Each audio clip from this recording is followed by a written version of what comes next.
Alrighty.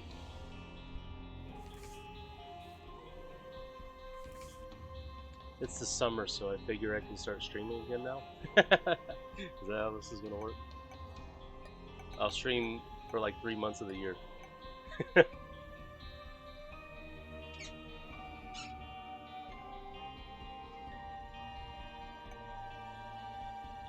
Alright, so I'm gonna start playing Binding of Isaac. I've been playing for a while.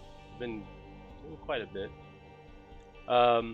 You can see on the little tab. Can you see my mouse up there?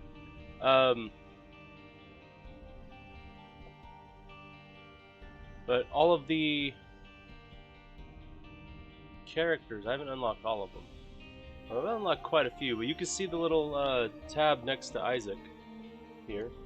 All of those are different modes and whatever you've completed, so I usually just play in normal mode. I need to start playing in hard so I can unlock more things. But I unlocked a lot of the characters, but I want to start doing some challenges. I haven't done any challenges recently, so I've done a few of these. I'm not sure which one I want to do. I guess we just might as well start at number 1 and work the way to whatever.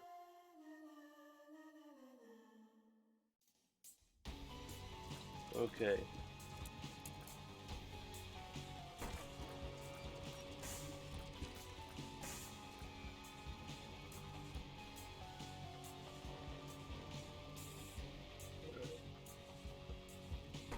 So I finished watching the herd trial, depth herd trial, whatever.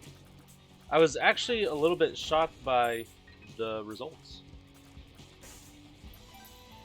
So I honestly thought they would probably just be like, screw you, Johnny, and not give them nothing. So I was a little bit shocked by that. But the other thing was that they awarded Depp all 3 of his claims. I shouldn't be getting hit like this. But they awarded Depp all 3 of his claims.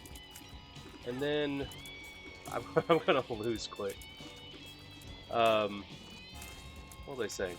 Oh, and then Amber, I think her claim or something. But I think they only awarded her like 2 million and awarded him like 15 million. I don't know, some crap like that. Oh, what's up? I'm getting some people saying what's up.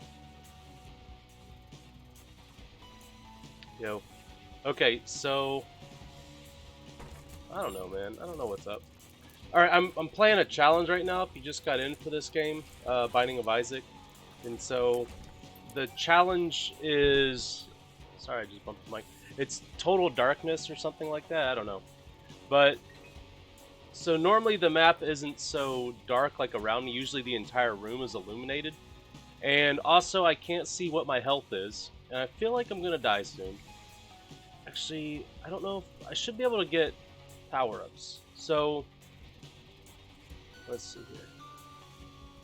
Yeah, there's a little power-up room up there. Or a reward room. I don't know what you'd call it exactly in this game. They have titles for all that crap. But anyways.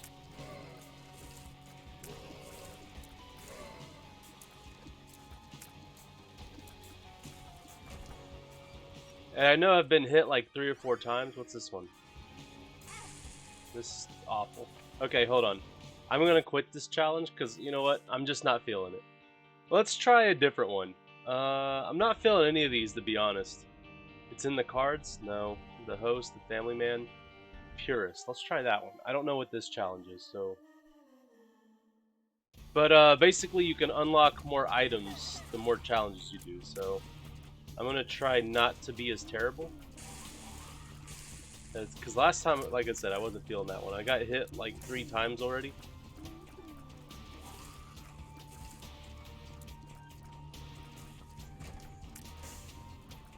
Chocolate. I think that makes me leave poop bombs all over the place. Oh yeah, so if you've never seen this game before, half of it is just like... Oh no, I think I just leave regular poop, not poop bombs. But half this game is fighting turds. That's not even a joke. I figure in celebration of the depth trial, let's see, look, this is nothing but poop. In celebration of the depth trial with, you know, Amber and the bed pooing and all that, we'll play a game that's all about turds. So we're gonna literally just cry on turds. So I'm shooting tear bullets out of my eyes. That's what's coming out. So it's a family-friendly game. If you had to ask.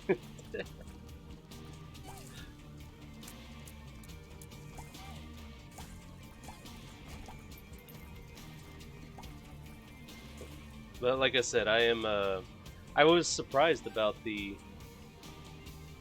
verdict. Okay, what mode am I playing? Hold on. Does it tell me? I can't remember what I clicked on.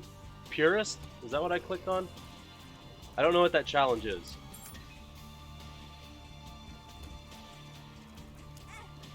Oh crap.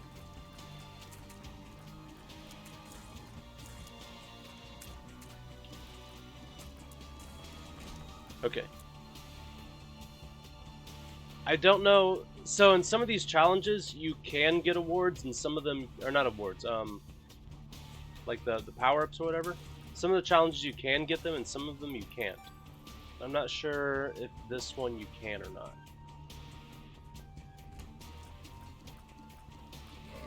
not. So they definitely got a shop. Yeah, the cleaners, the maids cleaning the beds are like, what the?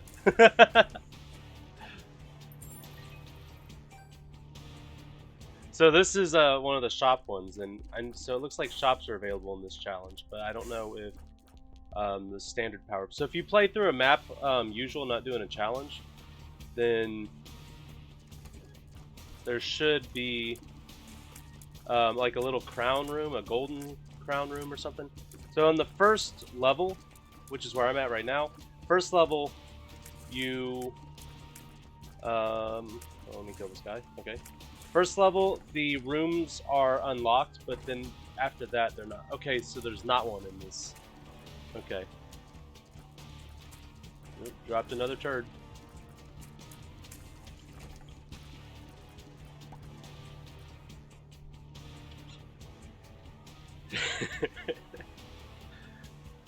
Okay, that's going to be a little bit difficult. You know what we're going to do? Actually, we're going to go through one of these spiky door rooms. Those are friendly spiders. Friendly, whatever those are, flies. Okay, thanks for the heart. I'm just going to grab the next one as soon as I get out. Alrighty. Let's probably sit up a little bit more. Some better posture or something like that. Alright. I used my bomb to get into that chest. I should have used my bomb to get in here, because then I could pick up another bomb and fight more turds. But whatever, it's not necessary. I like this boss. He's easy to fight. You just gotta watch out for that beam. Sometimes when you're fighting this boss, oh, almost got trapped by my own turd. Sometimes when you're fighting this boss, the little dude will be conjoined, or he might have his own health bar as well, stuff like that. My favorite stupid thing Amber said during the trial. I think the thing that killed her shot was so Johnny Depp's lawyer, the female Camille, whenever she's going after her for something. When I say going after, I mean just questioning her. I don't remember exactly the words that Camille said, but Amber replied with, "Oh no, I remember." She was saying something about Johnny Depp is a rich, influential man with a lot of friends and stuff like that, and she's like, "You believe, or you're claiming anyone would listen to whatever he says and agree with him?" And Amber, like, almost in tears. She can't cry. We've all seen that. That every time she cried on stand, that it was no tears actually came out. But okay, enough nitpicking at her. She replied with, "Oh, there's no rewards in here. I can't see nothing. The stupid I'm gonna die already." I'm better than this, I swear.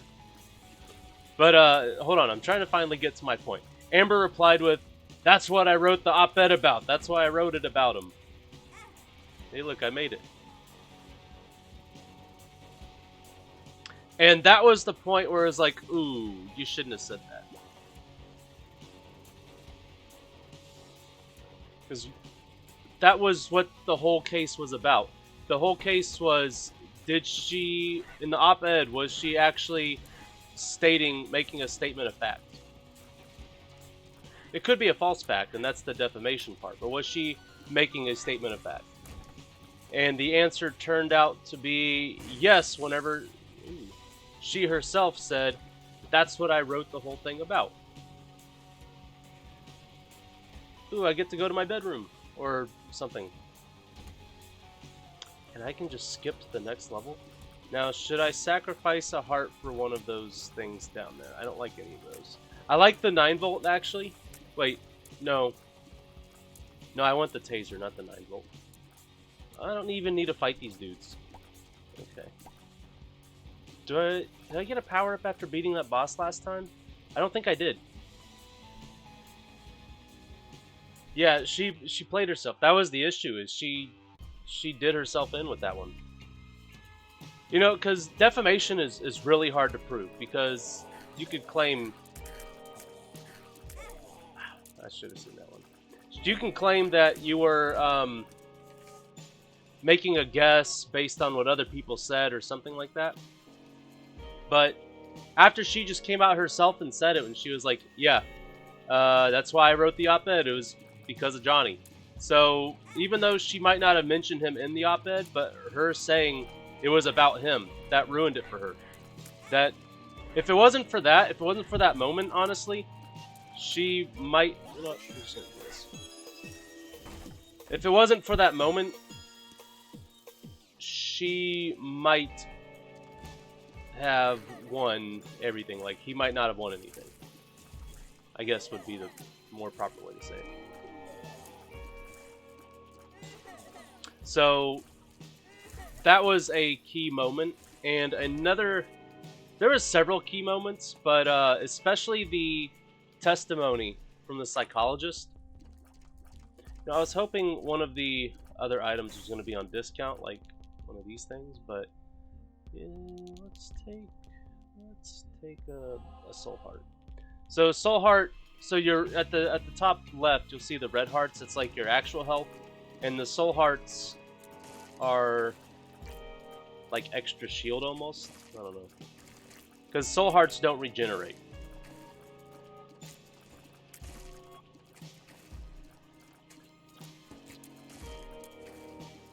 And for anyone else who's never played or seen this game, oh yeah, so all the pills, when you pick them up, they say like 3 question marks until you click it, and then it'll tell you what it is. So this was shot speed up, which is great for me, but the pills could be anything. Like shot speed down, it could be that as well, or it could be... Okay. It could be your general speed down. It could be... lose health. I mean, there's all sorts of stuff the pills could be. They could be good or bad. It's just the luck of the draw. So usually with pills, I'll take the random pills, typically, until I get to the point where I find all the positive ones. Like, I'll usually find some negative ones too.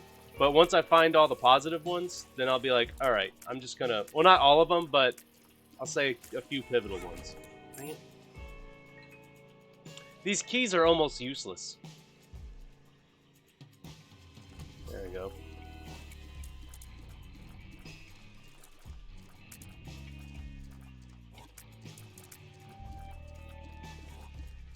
I might just play a regular run-through with a character I haven't beaten it with, just to show what the regular map looks like. I mean, this is pretty much playing the regular game, but with the purist challenge I'm doing, so it doesn't allow you to pick up, I guess, things that improve like your damage or whatever. I don't know. Helpful items. Have bombs. Okay, and he just ran away. Okay, and he just ran away again. I'm losing this challenge.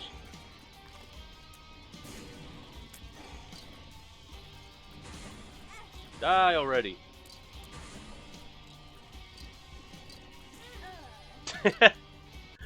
Okay. What? Oh no! I don't want to revive. I'm just gonna do a new run through. So yeah, you can see with Isaac, I've beat almost everyone. I haven't beat Hush with Azazel. I've beaten. I thought I beat Mega Satan. Maybe not. So let's try. I just did Eden going the heaven route, so I think I'm gonna go the opposite and try. I'm gonna do normal mode just because. But I think I'm gonna do the opposite to try to go fight Mega Satan, which I already look like. Neat. What do I have? I've got the pentagram, and I don't know what that top left weapon is. So with this character, with Eden, what you get is just randomized stuff. So you get Eden tokens. I'm not even honestly sure how you get those, because I don't know. So, but the Eden tokens, I have like almost 50 of them. So you just get them randomly, I guess. Maybe. I'm sure there's a way to do it. There's a whole wiki for this that has like probably 10,000 pages or something. But that's too much for me to learn this whole game. I'll just play it and figure it out as I go. But that being said, the... Oh, is that like a shield? I was wondering what was going on. Okay. Bombs are key. So I got a bomb. Now I got a lot of bombs. What was this? I don't like that. I don't like that either. I don't like any of this crap. Like, literally, there's crap all in the corners. And sometimes the turds have things in them, and that's one of my favorite pickups. So I've got the little wiggle worm thing in the bottom right, or bottom left, I meant. That's one of your, like, held items. How high is my damage? It's only 5. 5.7. So earlier I was playing, before I tuned into a live stream of the trial, my damage was up to like 28, because I kept on getting damage power-ups. So long. Oh, I thought that would have got him. Okay, I'm just beating myself up. Hey, but this is really good for me. HP up, so now I have a red heart. Oh, and that's what I was going to actually just say. So I was playing earlier, this petrified poop right here. It increases the chance of things, coins, whatever, being inside the turds. I'm actually going to go back, and before I move on to the next level, because, oh, I would like to get that fly friend, I think. I'm not sure which one that one is. That might be the infestation shot. Either way, I don't have enough for it. So, I'll have to get it, or I have to get whatever's next round.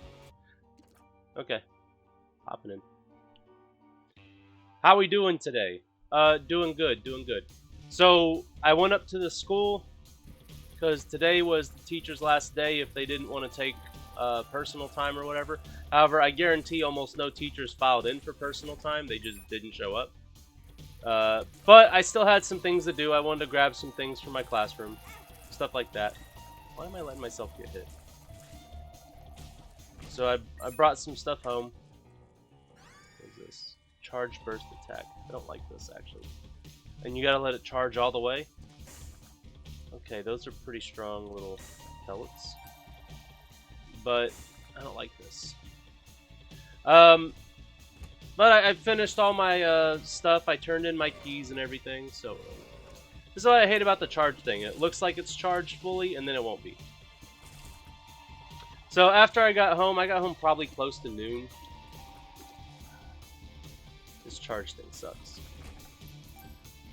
Okay, but I got home close to noon and put on a live stream of the trial and just ate some food. That's all I've been doing today. I haven't done anything. Tomorrow I got like a dentist appointment. I don't know. Just whatever. So I'm working on recording music, like for real, like getting serious. And I was working on a demo last night and this morning a bit. Let's see if there's anything of value. Oh, and still nothing's on discount. Why did I run to the fire? That's fine. I'll grab another soul heart. I should quit wasting my coins. But yeah, the song I was working on, I got pretty good. I got pretty far in it. The guitar part, you can see all the guitars behind me, maybe. Not sure exactly. Like, that's why I hate the charge thing. They just slam into you while you're waiting for it to charge up. The only charge I like is Azazel's because his is decent. It's the Brimstone. Why is this charge so slow? That's the big issue, is how slow this charge is. And how inaccurate these shots are. Oh yeah, so sometimes if you win, or at the end of a round I should say, when you beat the boss, the, I don't know, Satan door or whatever will open up. And so these red flames can actually shoot at you. They don't always, but they can. But when you go in one of these like devil doors, is that what it's called? A devil room? You can get one of these unlocks. And I really want the one to my left. However, you see I'd have to give up a red heart and 2 blue hearts to get it. And I don't think the sacrifice is valuable. And I wasn't going to get one anyways. But the reason for going into the Satan rooms or whatever they're called is because sometimes there are rewards in there. Tears up, knockback shot. Alright. And these are bomb spiders. I already knew that. It's a wall spider. No. So when there's a little gap, like you see how there's a gap in the floor and I can't move past it, you can get some things that give you flight, which allows you to go over it. But also if I set a bomb here, I could blow this rock and it would cover that hole over there and also get rid of the rock. And I can go to the chest. However, I don't have any keys right now, and even if I did, I would not use it on that because I don't know. That rainbow turd up there, if I got to that, rainbow turds give you full health for your red. Hold on a sec, hold on a sec. For your red health bars. Hearts, whatever. There we go.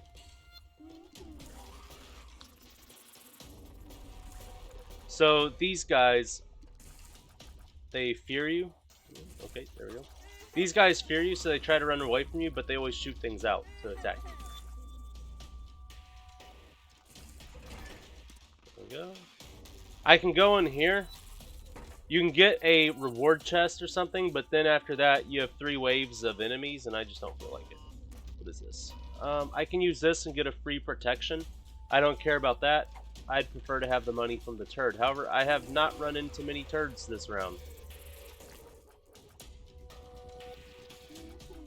Oh, missed a couple.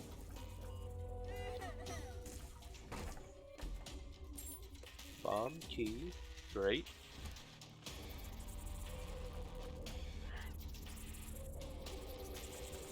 So the bats, they'll fly slowly at you, and then, yeah, like that. They randomly speed up. And you can see how they're all at, like, different paces, so it's not, like, it's not a defined thing. At least I haven't noticed it to be defined.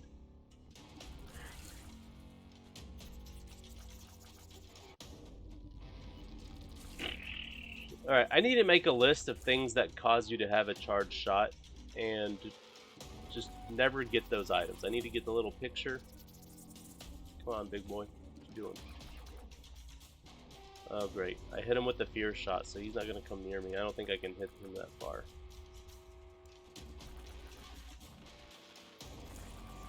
And I don't know if you noticed, but he was a different coloration. So he has different properties to him. So.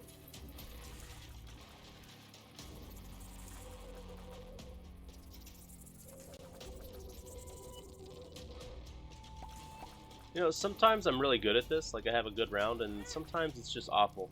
And I've had nothing but awful rounds the past few minutes. You know what?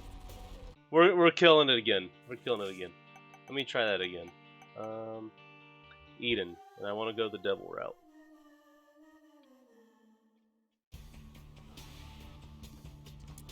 What power-ups do I have? I don't know. So Eden again has random power-ups assigned to her. If you start as just Isaac, he starts with no power-ups, no deficiencies, nothing. Some characters have deficiencies like less health, or they might do less damage. Some have buffs where they might do more health or more damage, something like that. Actually, you know what? I'll just exit to show what I'm talking about. So Isaac, like I said, he has nothing. So he has 3 hearts. Speed and damage are 2. Magdalene. Oh, what's really weird about this game, I didn't really understand. I don't know why, but these are all like biblical things. So if you notice, Magdalene is like Mary Magdalene, Cain from Cain and Abel, Judas, whatever, Eve, like Adam and Eve, Samson, Azazel, I think it's supposed to be the angel of death, but I thought that was Azrael, but maybe it's both, or maybe it's neither, I don't know. Lazarus, Eden, the Lost is just the regular character. Lilith, which there's lore in the Bible, I guess, about Lilith.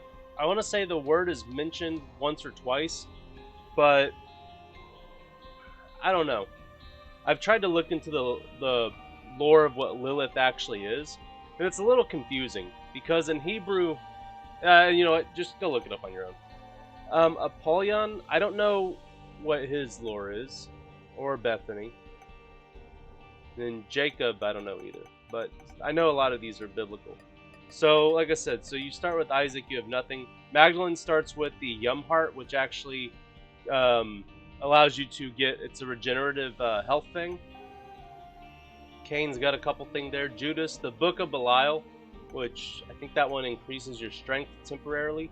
Eve has Dead Bird and Whore Babylon. So, Whore Babylon, I think, is if your health gets down to 1 heart, then you get stronger. Like super strong. Well, I shouldn't say super strong, but you get like a buff for a couple of damage points. And Dead Bird is when you get hurt, a little dead black bird, like a crow or something, comes out of your hair or something and just floats around and does damage to your enemies for you. Samson, Bloodlust, I'm not sure what that does. Probably makes him stronger or something. But Azazel is, for me, one of the easiest characters to use. Lazarus, you would think would be. So Lazarus has a thing where he... if you die, you get a respawn. Everyone else, if you die, you don't get a respawn. Eden, all of her stuff is random, and she gets random power-ups or whatever. Lilith does not fire shots, but you start with a little buddy that shoots shots for you. And so it says her health is 1, but I think her health is actually 3 black hearts, if I'm not mistaken. Or no, that's Azazel. But anyways, so they all have different stuff. Let's do Azazel, because I don't have Mega Satan on here for some reason. So let's go fight Mega Satan, if I can get to him. So I like Azazel because, see, you start off with Flight, which allows you to get to things easier. And he does have a charged attack, but it's like this. It's called Brimstone attack. And so look, you can fly here. Oh, he should not have been able to get out of there. Okay. But see, you can do like that. Troll bomb appeared, tried to kill me. And see, you can't pick up the red hearts unless you have them on your thing. So he's got 3 black hearts, the demon hearts or whatever. And those... a rune shard. I don't know what the rune shard does, to be honest. Stinky bombs? Is that what that is? Oh.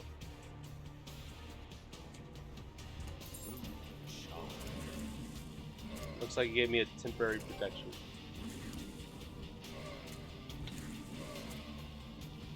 What was I saying? Oh yeah, so you can go like over here where they can't get you. Okay, I guess he can jump over there. But you can go to areas where they can't hit you and you can still hit them over the areas. And so with the 3 black hearts, when you have those, if you take... every time you lose a black heart, it actually kills like everyone on the field. I shouldn't say kills them all, it does mass damage to everyone on the field. So, like if you're in a boss room and he hits you and does a black heart damage to you, it'll do some damage, but you won't die.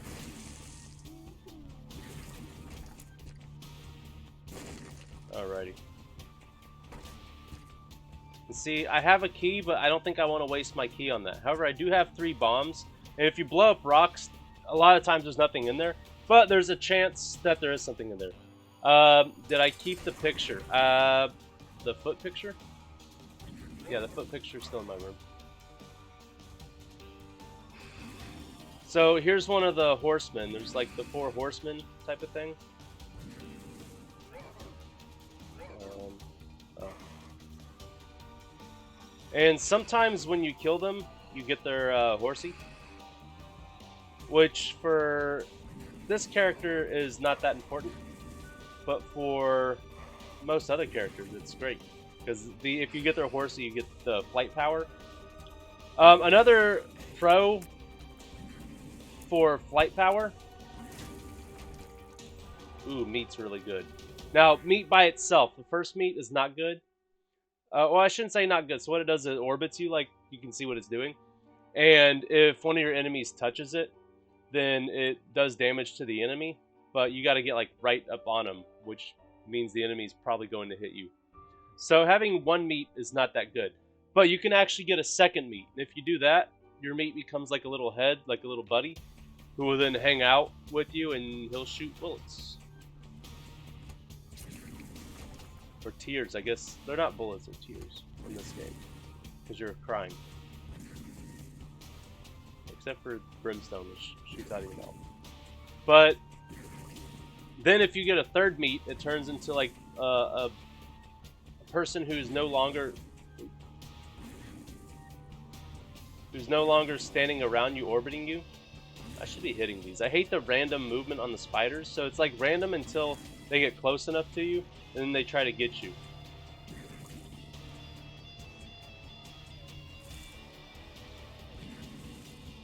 I don't know if I should have been able to crush them like that. That was weird. What does this do? Party time. Oh, nice. And now I got another key. I think I want to go back to the library room now. So the library room right here, you can see there's a little book on top. I'm gonna blow this dude up. Nice. Library room sometimes has the Bible in it. Yeah, see, Book of Belial, temporary damage up. What is this? Temporary psychic shot? I'm gonna take Book of Belial. But the...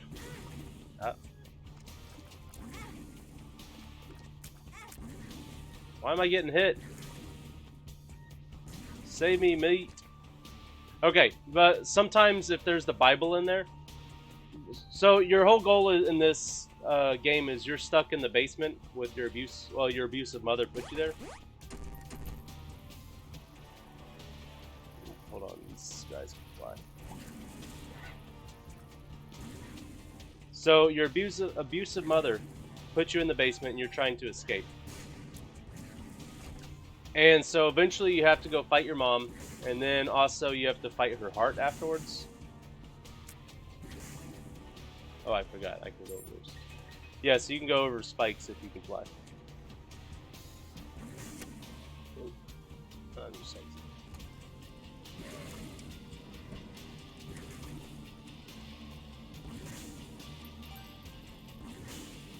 I don't remember what I was saying.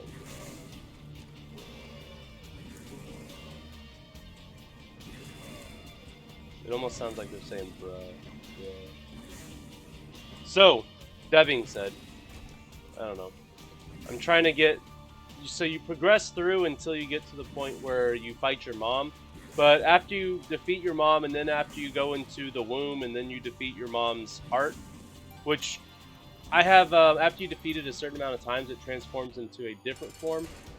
Hold on a second. There we go. Activate my Book of Belial.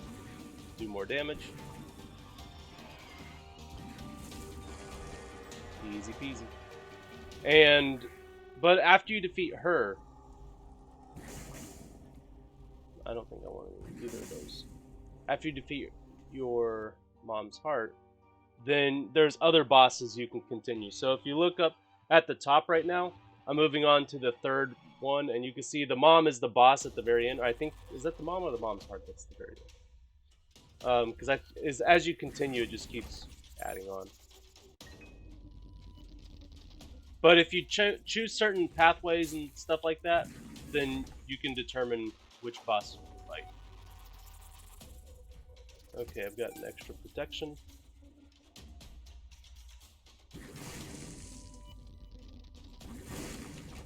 There we go. I don't know what this is. I'm seeing red. This is different. I don't think I've ever used this one. There we go. I noticed my headset was coming off a little bit. Yeah, this is definitely different. I don't think I'm a fan of this one. Like I said, I don't know what all the power-ups are, so I just kind of grab randomly. There's a few of them I do know what they are, and those ones I don't care for. Like, I'll know which ones to avoid. Yeah, this is not good. Now I gotta hit everyone instead of just using my brimstone. Let's see. I'm gonna try to find the shop. One of the best things you can get in the shop is a map or a compass, because it kind of tells you where everything is.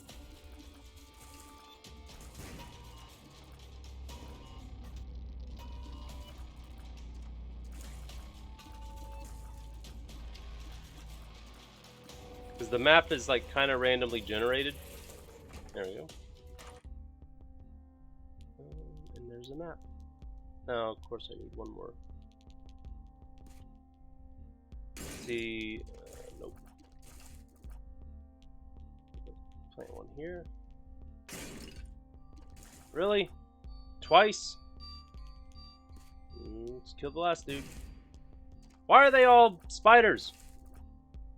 Okay, I'm gonna go up to a different part of the map and see if I can find one more coin then. Usually if you kill those dudes, there's coins in them. I shouldn't say usually, but sometimes there's coins in them. And it looks like there's another library at the end. Maybe the Bible's in that one. Oh, that's what I was getting to. Nope, that's not the Bible. That's the Necronomicon. But at least I got this one more coin. So, I'm finally getting to what I was trying to say like 10 minutes ago. With the Bible, when you fight your mom and when you fight the heart, nice. Then, if you use the Bible, so normally the Bible just says it gives you temporary flight. So if I'm in this room and I use my Bible, then I can fly. But, okay, right, which is useless for this character, you would think. I forgot I have this. But it's really good for other characters for certain things.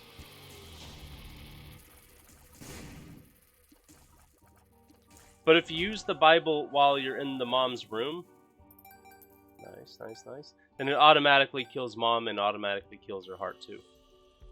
I'll take that. I feel guarded. And if you kill blue flames, they can sometimes pop out a soul heart. Now, if I wanted to take... Oh, no, I actually have to kill him, don't I? Alright, so since I'm going to try to fight Mega Satan, you have to kill the angels. One is Gabriel, one's Uriel, I think. Or I might be wrong. It says their names if you go to the bestiary. Oh, I should have avoided that.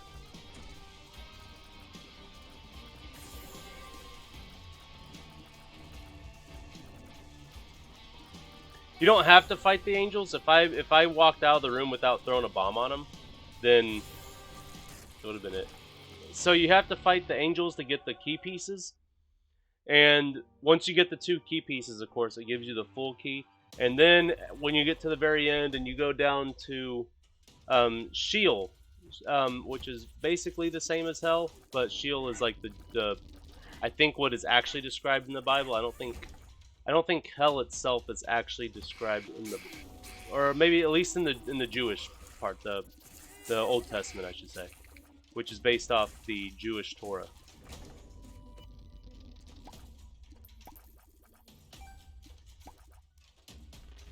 Wait a minute, I just realized I have Curse of the Blind or whatever. The curse where it doesn't show what the map is. I just bought a map for no reason.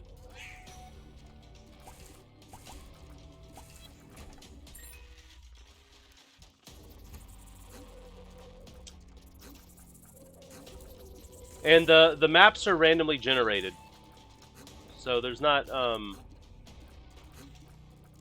Man, I don't like this weapon. I don't know if I could beat Mega Satan with this weapon. I would need to get a huge damage power up. My damage is already pretty high. So with Isaac, when you start out, I think your damage... I have all the stats out to the left side of the screen. I have that turned on. It's not default to turn on. I turn it on so I can see everything. But I guess I don't need to pause it. But if you look to the left, so you have your speed, your shot speed, and all that kind of crap. Your luck. At the... and this is on the right side. Yeah. But you can see like the little sword thing. It's at 11.83. And I think if you're regular Isaac without any power-ups, it starts at 2.5 maybe?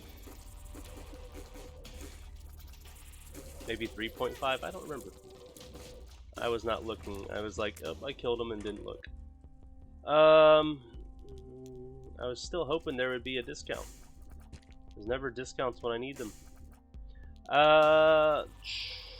Man, I can't. So I just from muscle memory. So when you do this, you can pull up what your map looks like. But since I have the curse, if you look at the top right with little that's where the map is supposed to be, of course. But it's got a big question mark. That purple symbol next to it means I have Curse of the Lost. I think this is where I started. Yeah, it's the room I haven't been to.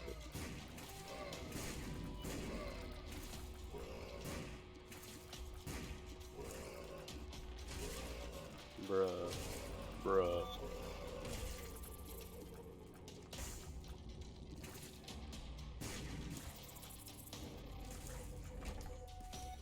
Not bad.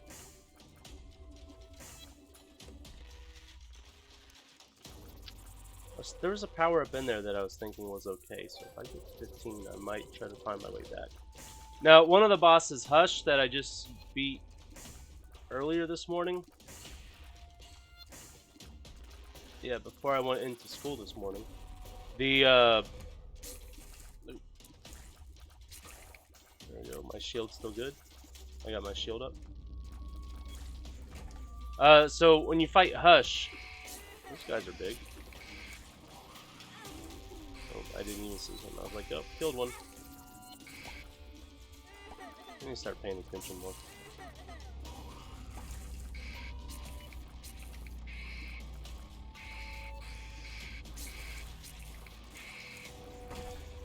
But yeah, Hush has if you beat Mom's Heart in 30 minutes. So this round I'm at almost 14 minutes, so I could still probably beat Hush. I could if I just rush there. That's one thing I do hate about the Curse of the Lost. Is it's like it's easier if faster if you know where the map is. Oh, there's the boss room. If I get one more coin, I'm gonna go back and look at the power up that I thought I saw. Nope. Okay. I'm gonna just fight the boss.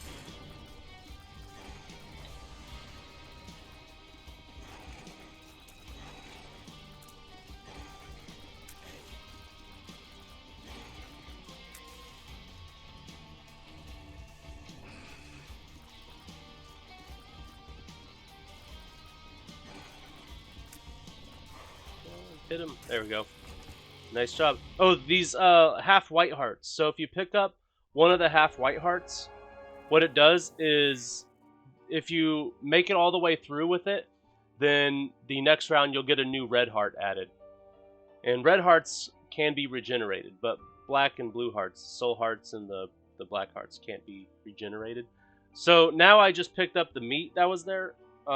Or whatever it was, the stem cells. Is that what I picked up? I think it's what's on my face. So I picked up some stem cells, which gives you a red heart. It's an HP up. And also have the white heart. Now, if you pick up 2 white hearts in one round, it just automatically gives it to you that round. The new one. But look, now I've got 2 red hearts. I'm doing pretty good. Oh, here's one of the sins. So you can fight the 7 deadly sins. So here's Envy. He's not a hard one. You just gotta avoid him.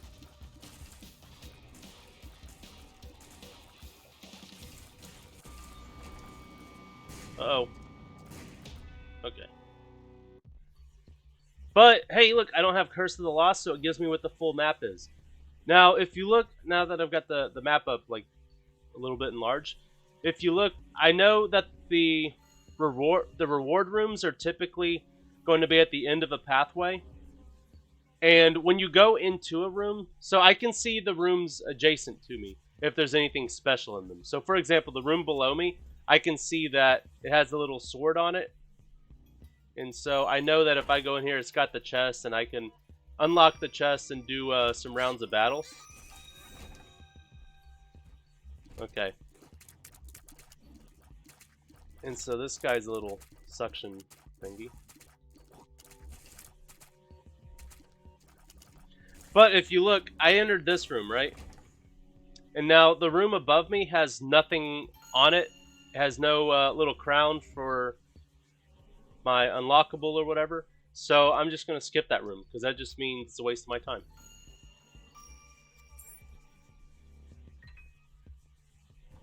Alright. Amber's back.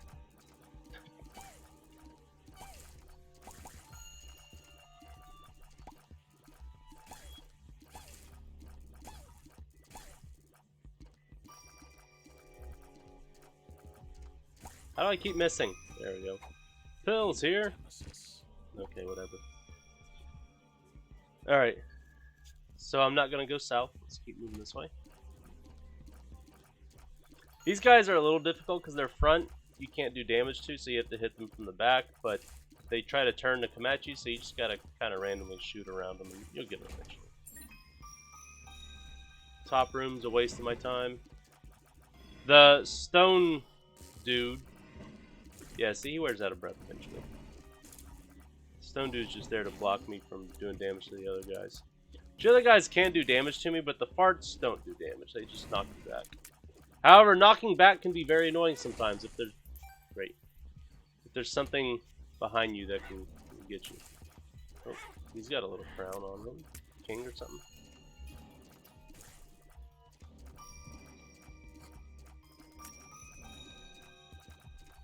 Yeah, he can take quite a bit of damage. One shot of this is, if you take the brunt of it. There we go. Ooh, that would be a really good one. The flat file. Actually, you know what? I'm still going to use this. I'm going to say this is not bad. This is usually really good for someone who doesn't have flight because it gets rid of all the spikes.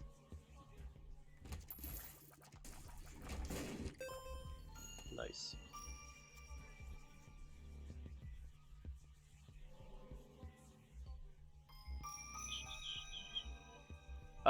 No, I have the letter actually on my kitchen counter right now, but I did not open it yet.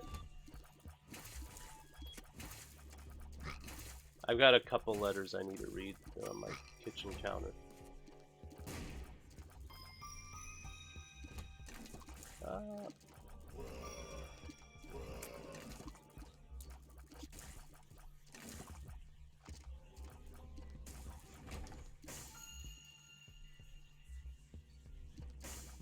Alright, not gonna fight the boss here yet. I'm gonna go up and see what power up I get. There we go. And I got a half a white heart. Ooh, there we go. Fly. Give me a fly.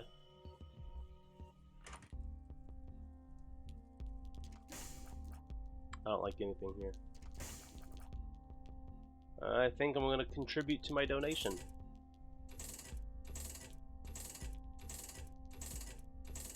There you go. I'm gonna keep 15, so when I get to the next... Oops. Nope, that one's done.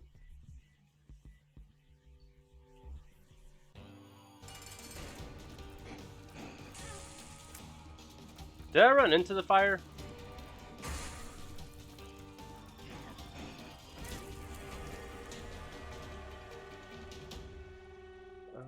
What does that do?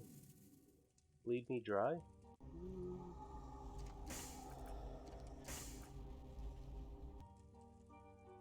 Let's go.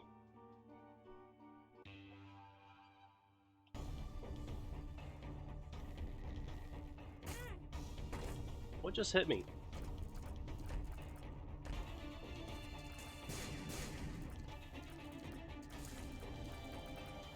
Oh, my little bloody cross thing I got. I was thinking I shouldn't have got that. Whoa! I've never seen those bombs before. Oh, telepills. What'd I do?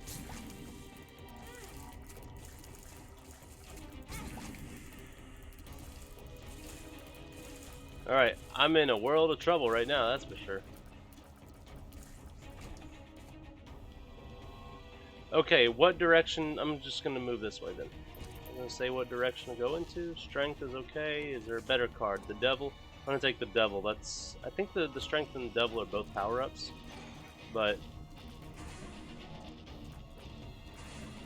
what's funny is you can get bosses not in a boss room as the further you go on. And not that I mind it too much. At the same time, like, who give me so many bosses? Alright.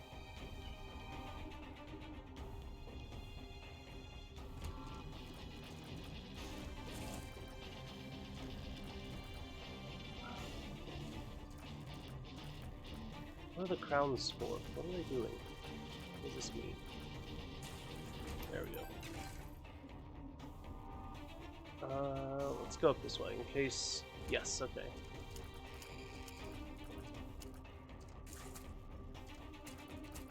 He's a enhanced one. Enhance. Enhance. Enhance. Nice, nice. And what do I get? A buddy! I like this guy. I want to find...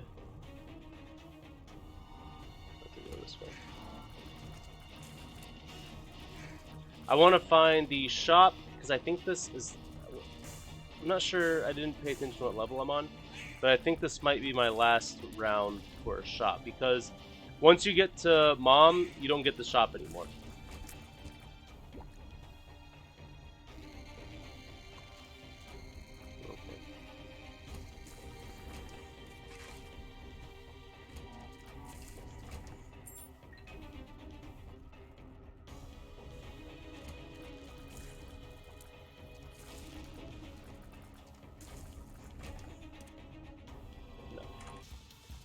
Oh, come on!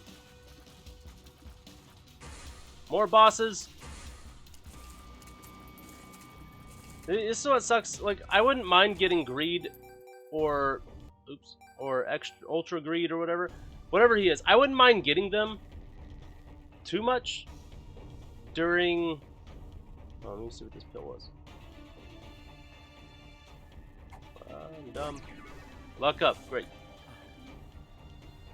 During some of the earlier rounds, but the later rounds I hate getting greed because at that point, look, I've got 31 coins saved up now. Like the first round, what's your chance of getting, you know, a bunch of coins? Not very high. The chance of coins right now? Yeah, see, so here's Mom.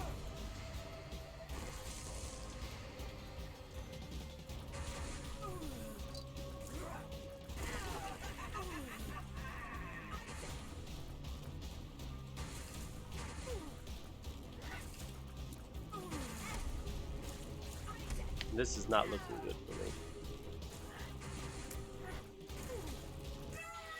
There we go. Okay, that wasn't bad. Alright, taking the negative. Let's go.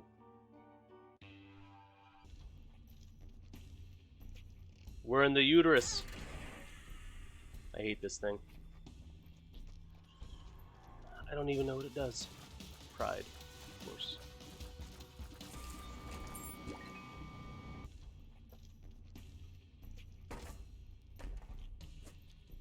More pills. Those are not good, guys. What's this pill do? Speed down. Didn't like that. Is this also speed down? Yes. What does this one do? Health down. Okay, I really didn't like that one. Luck up. Thanks. Thanks. More luck.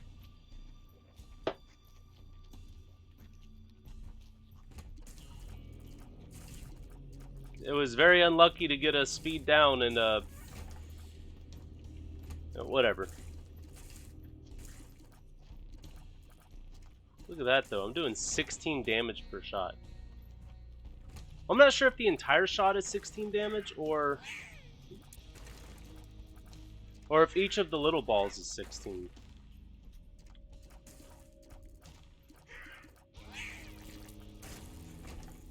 Dropping a bomb there. Give me something good. Nothing was in there. We're not going that way. We're gonna go up this way. Thank you. Thank you. Thank you. I have bad news for me. I did not see... What's my angel status? Okay. So on the side with all my crap on it, you can see that you have a little demon dude that's at 27.7%. You got a little angel dude that's at... Hold on, hold on. Dang it. The little angel dude's at 46%. So that's your chance of encounter of the extra door opening when you complete the round. When you complete the floor you're on. Quit getting hit.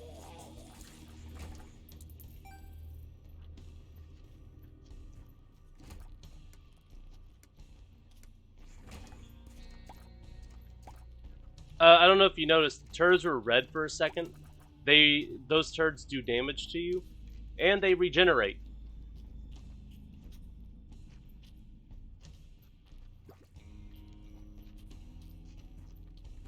I don't have enough health to win this, that's all I'm gonna say. I'll be lucky if I can beat Mom's heart, or It Lives is what, so her heart turns into a creature called It Lives once you have defeated the heart, I think 5 times or something like that.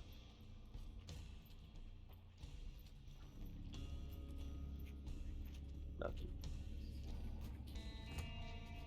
No.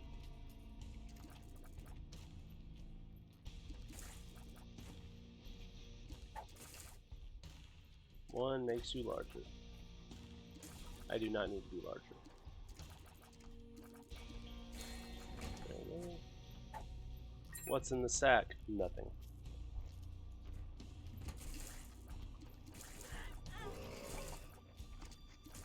I should have got that. Oh crap, I thought there was another heart back here.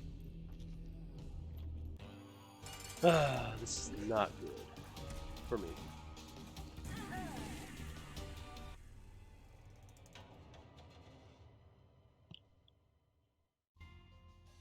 Okay. GG. GG. Should have seen that coming. Alright, I still want to try to get down there.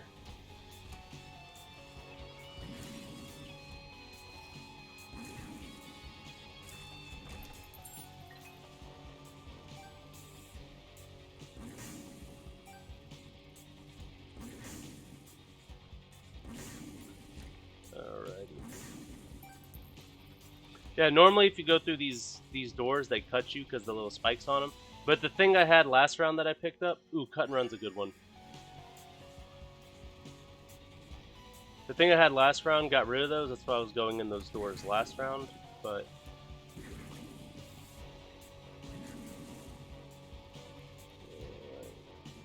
trying to bait him towards me so I can get him while he's in a pause.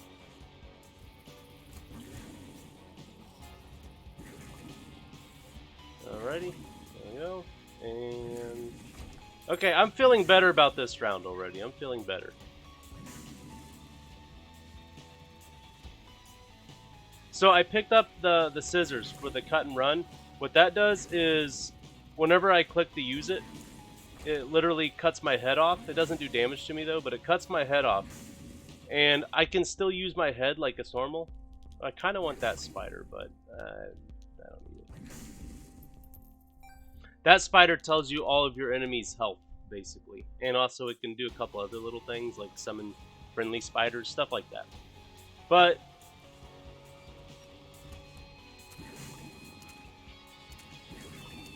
it's kind of good to know sometimes your enemy's health, because right now it doesn't show. But I don't know how useful that would be for this character, since his damage is so much higher. Oh. I must have not been on the block fully.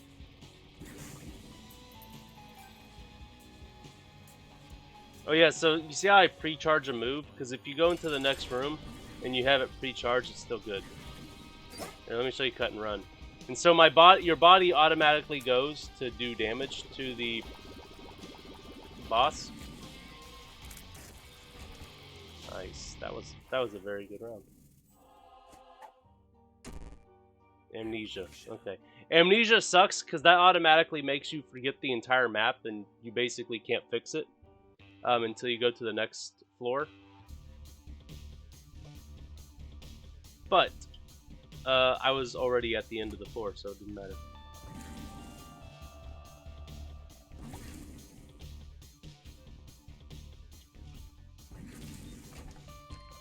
I've got 2 keys and there's 1 reward room. I'll come back to that if I get more keys throughout this round.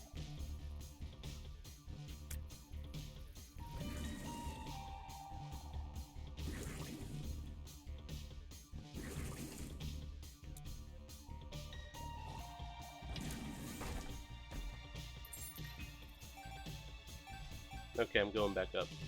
Yeah, these reward rooms up here, I like them, but 2 keys, come on.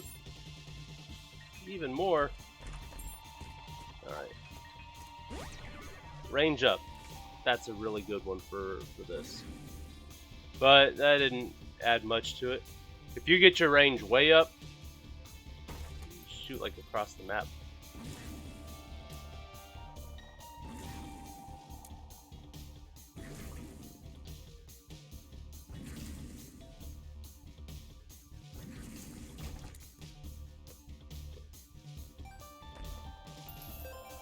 This is a really good round. Look at that. I'm already at 32. I got 4 keys. Control bomb. Give me something good. This is not good. This is in fact terrible. I'm going to donate some to my box.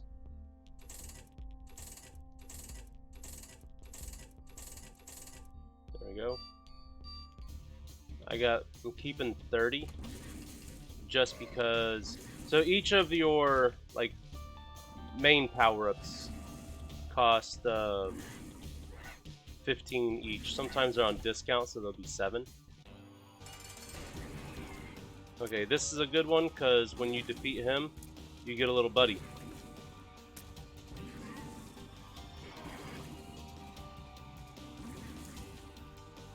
See, this is what I was talking about a second ago. How sometimes the buddy pops off and does his own thing. And of course I get hit. Okay, there's my psychic friend. I like little Steven.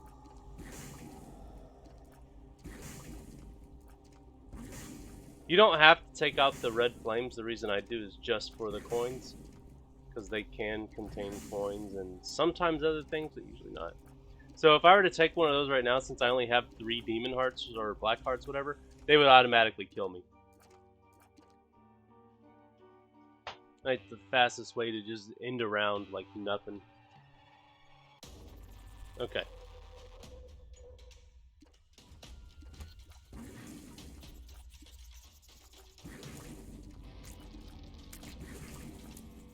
These mushrooms, they can shoot in either direction. I hate these guys. These guys have too much health for how small they are. And again, brimstone doesn't really matter. See, that 15 is a waste. That one's pay to play. So instead of keys become useless. Everything is coins. And as much as like you're like, oh, that's good because you have a lot more coins than keys. Well, right, but I want to use my coins for either my donation box or to get things to help me out.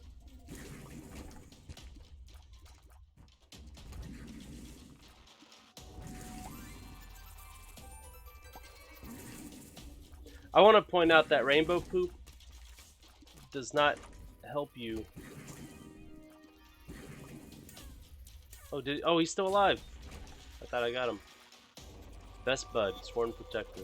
Could have used you back there, best bud. Oh, so I don't have the full map right now. So when I was talking about the full map thing, and it would show you like what's in the next room if there was anything special on it. Normally the regular map does not show you that. It just shows you if there are rooms next to you. So I can see there's a room next to me this way and this way, but I don't know what they are. So, and then... why did I do that?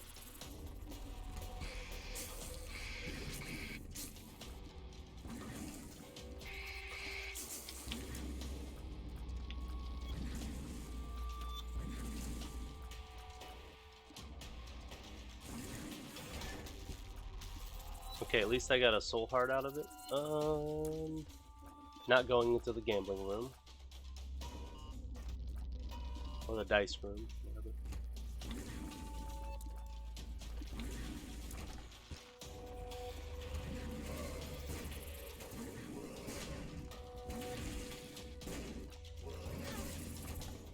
Dude, that shouldn't have hit. I didn't see the flame shoot. I don't like this boss. His jump is too far. Oh, I forgot. I have cut and run. Get him, body! I need to pay more attention. I'm getting destroyed.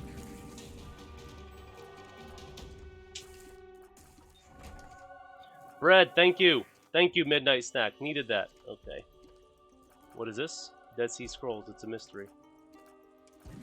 So the purple hearts are the same, or purple flames are the same as the blue flames, except they shoot at you like the red flames. So the orange flames don't shoot at you. There we go. So these can drop soul hearts. Alright, let's attack the angel dude. Let's see what the Dead Sea Scrolls does. It has given me a shield. I don't know how long it lasts. Okay, it's almost up. Alright. Thought I still had a second or two there. Nice, nice. Okay, keepies, keepies. I'm not going to keep the Dead Sea Scrolls. I'm going to keep the cut and run thing that I have, the scissors. I like them a lot better.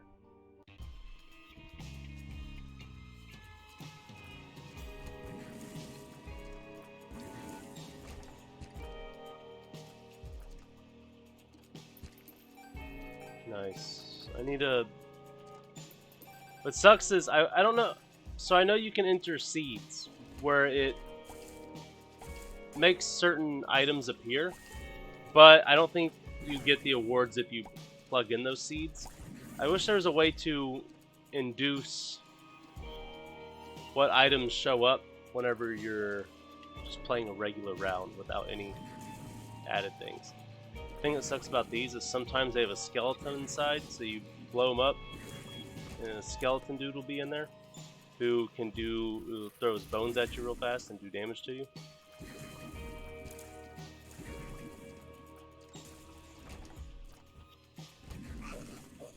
Oh, I thought I hit him enough to kill him.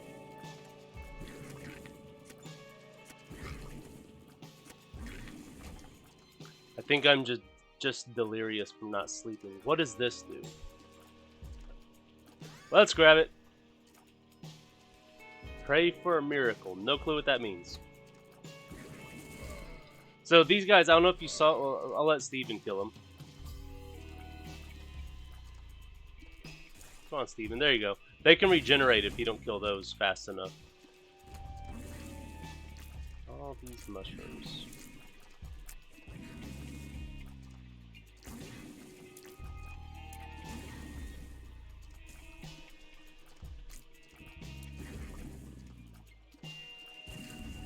Okay. The moon. So there's secret hidden rooms.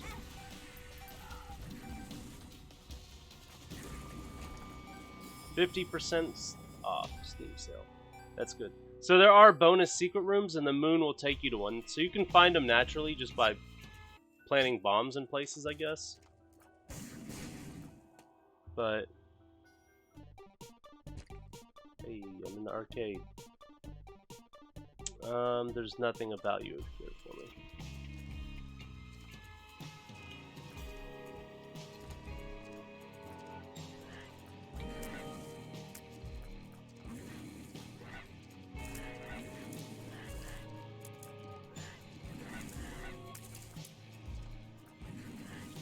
Ah, that's just a miss. Another miss. So I need longer range. Get him, Steven.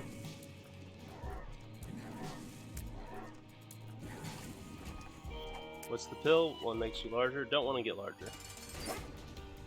Get him, body.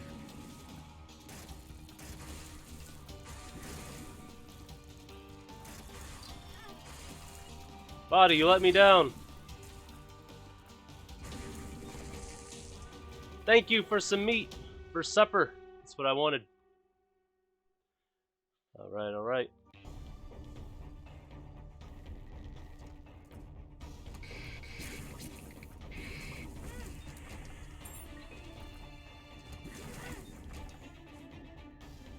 Why do I keep getting hit?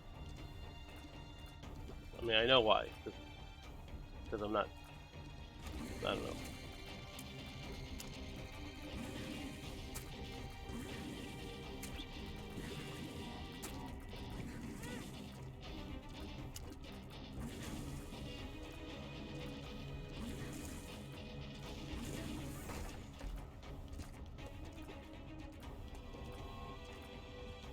I didn't get another angel room. I need to get another angel room so I can get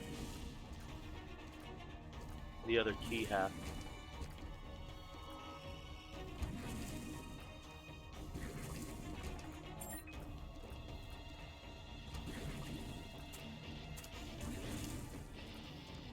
Those guys have a lot of health.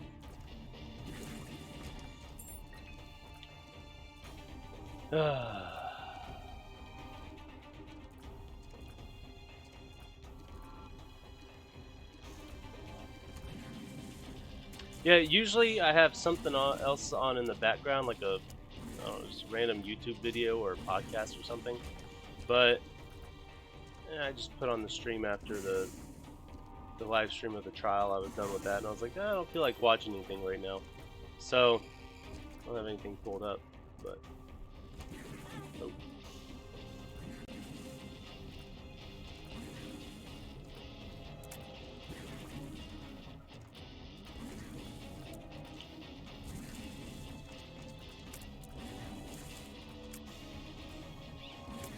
Yeah, I'm not talking as much because I'm trying to focus a little bit more instead of just keep getting hit and dying. I was feeling good about this round until, I don't know, a few minutes ago whenever I kept getting hit.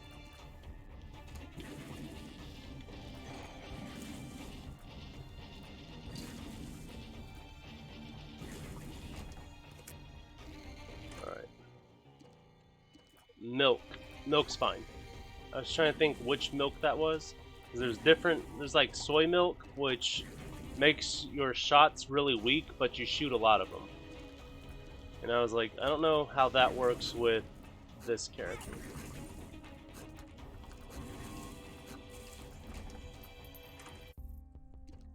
There we go, Steam sale. This is what I needed. Give me that, damage up. What does that do? Give me that. Give me that. Give me a card. High Priestess. Nice. I should be able to heal up soon. I'm gonna dump. Actually, I'm gonna get to 800.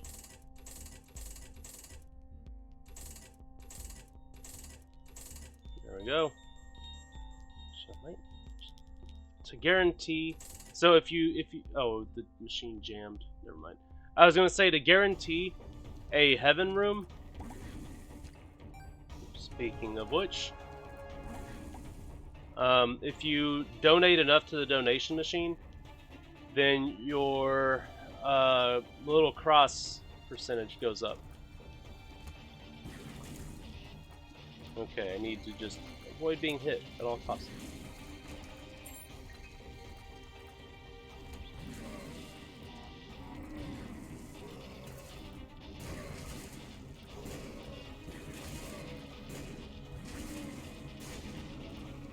Buying the ladder was useless because I can just fly. Nice, I got some little fly buddies. He ended me last time. Cut and run, get him! Get them!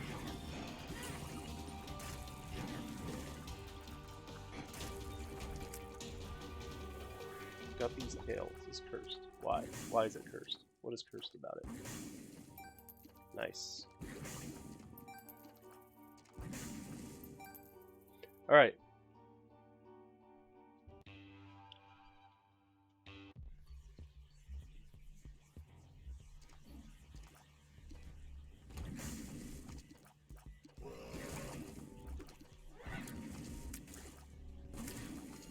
So I've got 3 red hearts, which is really good. Black tooth, it looks dead. What does that mean for me? Oh yeah, so these right here are boss rush, but I think you can only get in those if you have 1 red heart or less. I think that's how those doors unlock.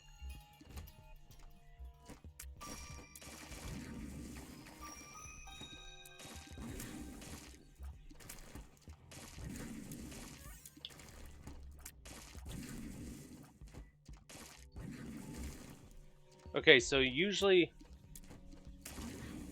So for the discoloration of some of the enemies, I was going to say, so the black one, which I just killed one of those, is usually a bomb. That's not what I want, I don't think, right? Yeah, that replaces my...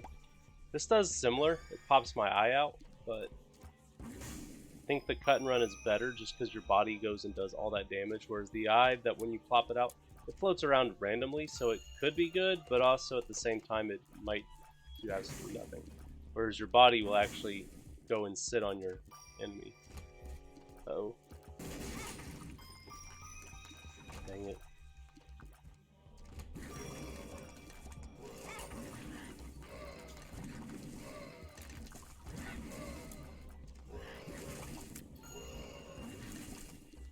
Yeah, so the milk power-up I got, if you get hit, it spills the milk, and the milk will do damage to any enemies passing over it.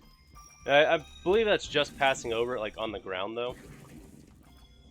Come on, Steven, save me. So usually, I think if it's like when you're fighting a enemy and it's like dark blue. Crap, I got too close. If it's dark blue, I think what it does is it'll shoot. Oh, these are little bomb flies, so these always have the bomb. There we go. Oh, I didn't. There we go. Yeah, so I was gonna say, with the dark blue one, it shoots a little blast out afterwards. Nope, don't want amnesia. Take that back. If it's red, that usually means it can regenerate. And if it's light blue, I think that means when you kill it, you get some friendly flies. Well, I wish I came this way first. If you get a gold key, that's a skeleton key. Nice. Skeleton key unlocks everything without using your own keys that you have. So like that light blue one. Oh, I thought it would have given me some friends. Maybe not. The tower card drops bombs everywhere, which can be good, but it's typically not. I'm gonna buy this. Let's see what this is. 2 of hearts, useless to me. That gives you more health. This just gives... Yeah. I guess I'll take that. It's not bad. I don't need more bombs. Little soap looking thing there. It's an eraser, that's what it is. The eraser, I think, is a power-up, right? Yeah, so I just wasted 7 coins, but it's not like I can do anything with them. The donation machine got jammed, so can't do anything this round. Ooh, that's good. Yes, mother.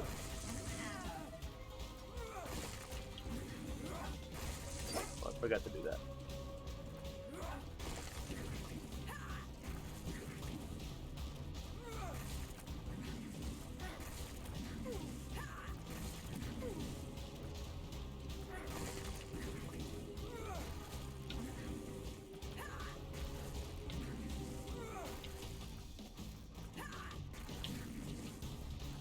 Come on. Oh, I should have seen that. Shut up. Got her. Nice, nice. I want the negative, because I want to go to battle Mega Satan. I don't think I'm strong enough for Mega Satan. I know I said this last time, but I don't think so. And I got a lot of bombs this time. Oh yeah, so purple shots are psychic shots. Good for me. Bad for me if my enemies are shooting that at me. None. Invincibility at a cost. Do I have any more cut and runs saved up? I don't. So I don't have any cut and runs saved up, so I don't know what the cost of invincibility is. I'm just gonna fight him.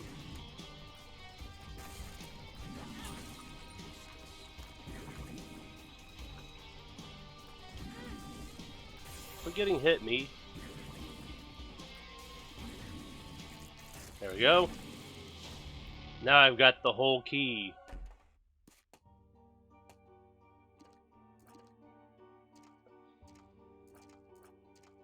I need a lot more health, though. That is an issue for sure.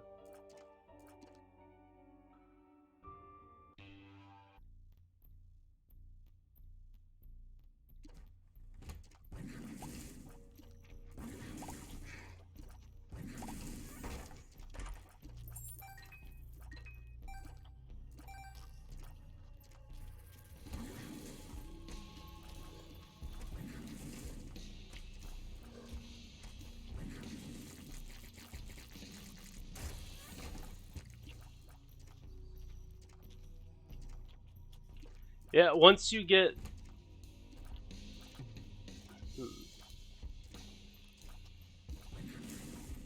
Once you get to this point in the game, so if you take damage, it no longer does half a heart, it does a full heart of damage.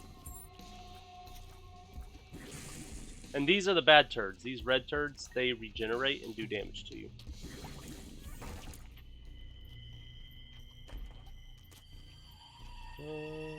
What does this do? I think I want that back. I don't know what that does either. I want that back.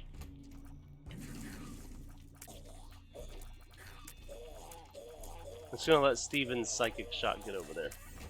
Thank you, Steven.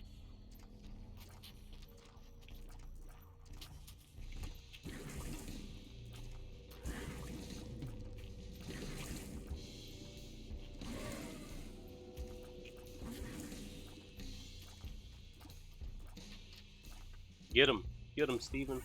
Nice. What does this do? I don't know what that does. I got 20 bombs, so I'm gonna try blowing some things up.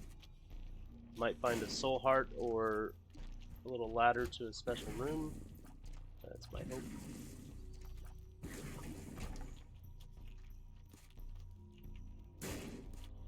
Nothing. Okay, found a bomb.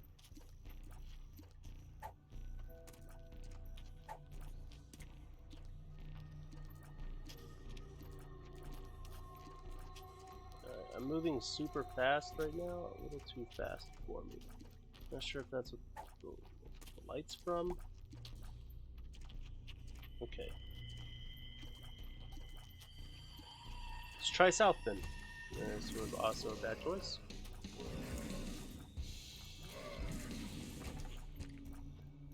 There's gotta be something here. There's gotta be something here. Nothing. Okay, we're going this way. Oh yeah, I can just do that. These guys I hate. Because they fly, they teleport, they shoot, they do everything. That actually was an easier encounter than I thought it would be. Boss room's gotta be close. Come on, show your face. And then I miss.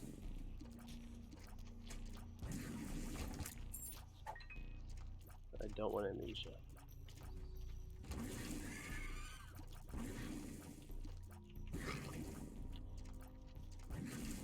Alright. I will say my damage is fairly high at over 11. But it's just not enough to... And this room has a lot going on. Nothing? That's what I'm looking for. Then nothing again.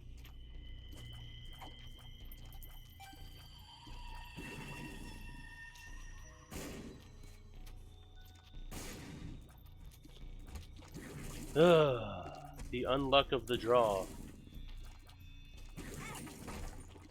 Crap. Okay.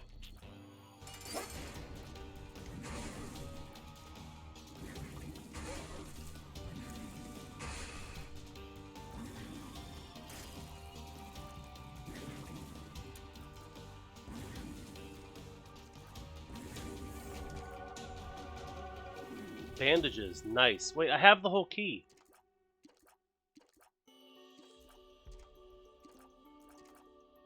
I don't know which one of these is better. I don't know what these do. I know if so, usually if you pick one, the other one goes away. Should I go with the left or the right? Let's go with the left. Purifying light, nice. I thought I. Let's do it. Let's fight him again.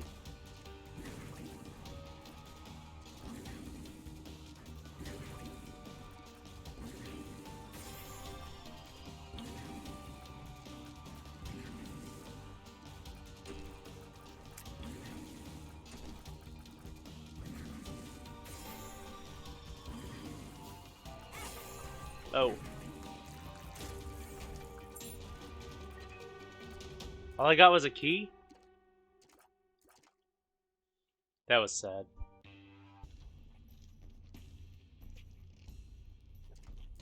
Hey, what's in the reward room? No rewards. I am not getting good luck this round. Like, I was feeling good about this round, but I am not getting good luck.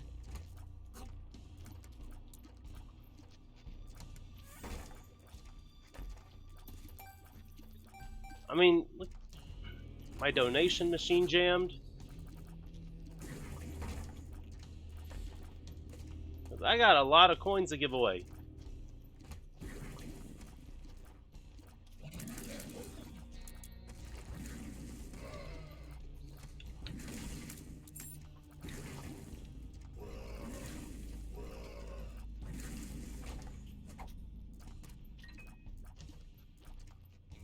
I'm gonna carry this around. Pheromones is good and all, but ooh, needed that. There we go. 2 of hearts, so that literally just gives you some extra hearts if you need them, like your health gets low. So I might need them.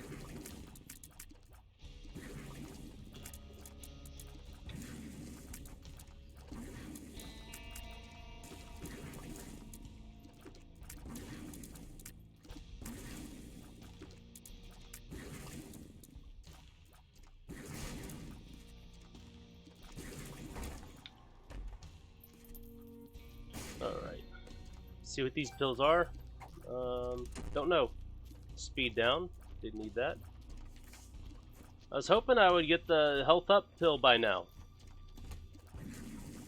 The eyes suck. They shoot little lightnings or something at you.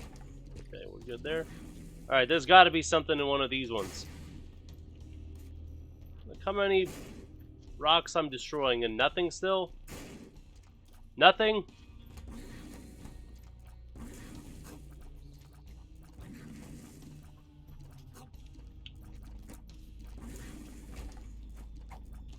Nope. Why is it giving me amnesia?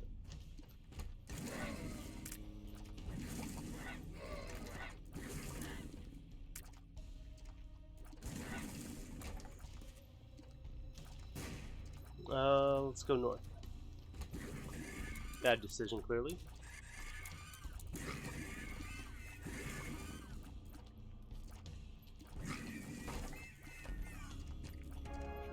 I'll take that.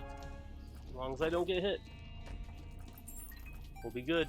I got 1 hit I can take. And okay.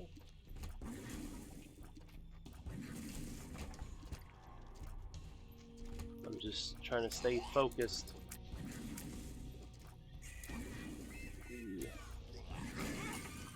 Dang it. What blew up?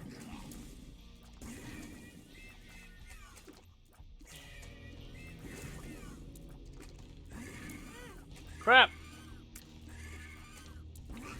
Why isn't he dying?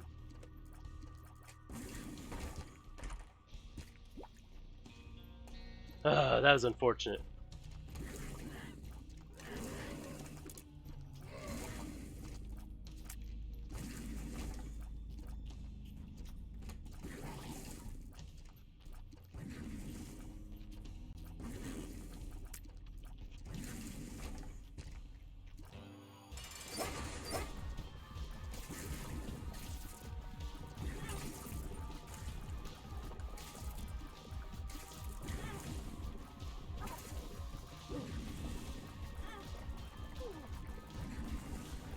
I'm gonna die here, aren't I? Oh, barely survived.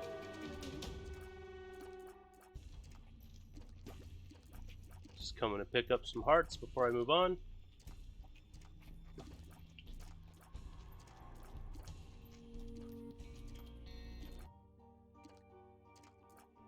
And you can go up to heaven or down to Sheol, which is where I'm going.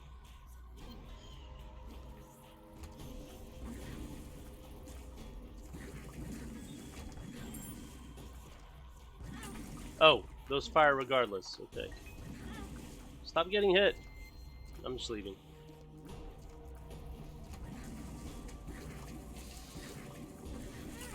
Ah, why did I do that?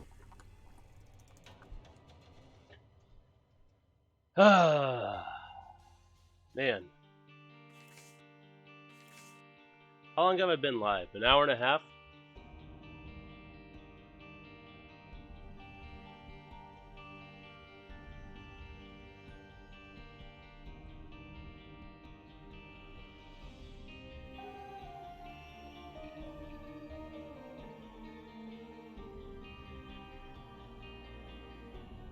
Alright.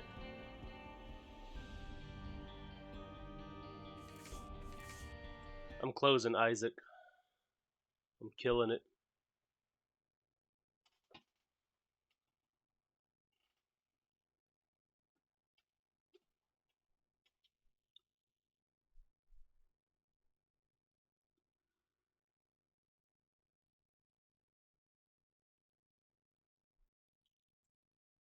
Alrighty.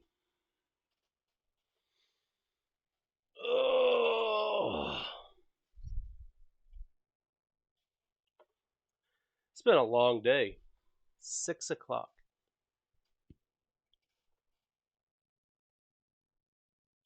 I want to see if there's any good YouTube videos to watch right now, real quick. Let's see here.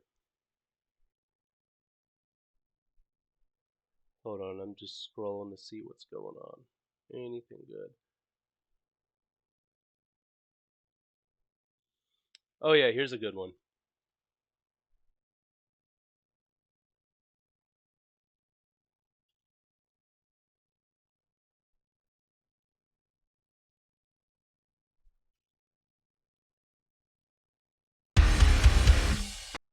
Nope.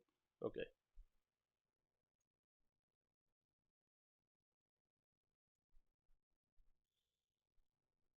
Let me move myself a little bit, adjust the screen. Do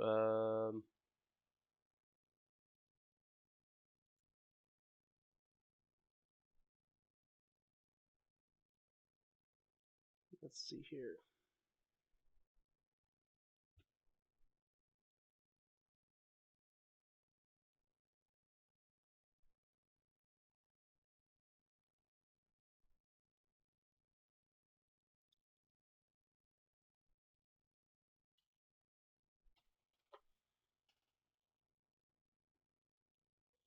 There's me. So this video from the punk rock MBA is the most overrated bands in metal.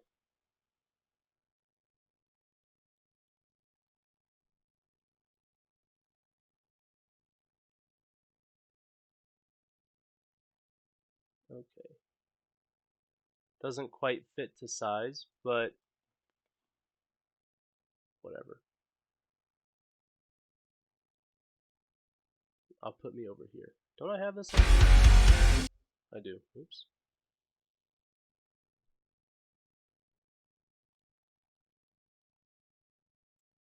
I guess I'll put me over here. I'll stick that close to the middle. Let me see here.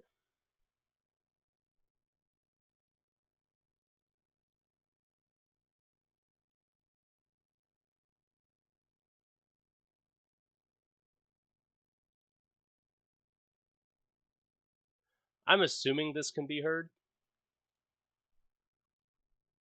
I'm not sure if the audio is being captured from this. Like I said, I'm gonna assume it is.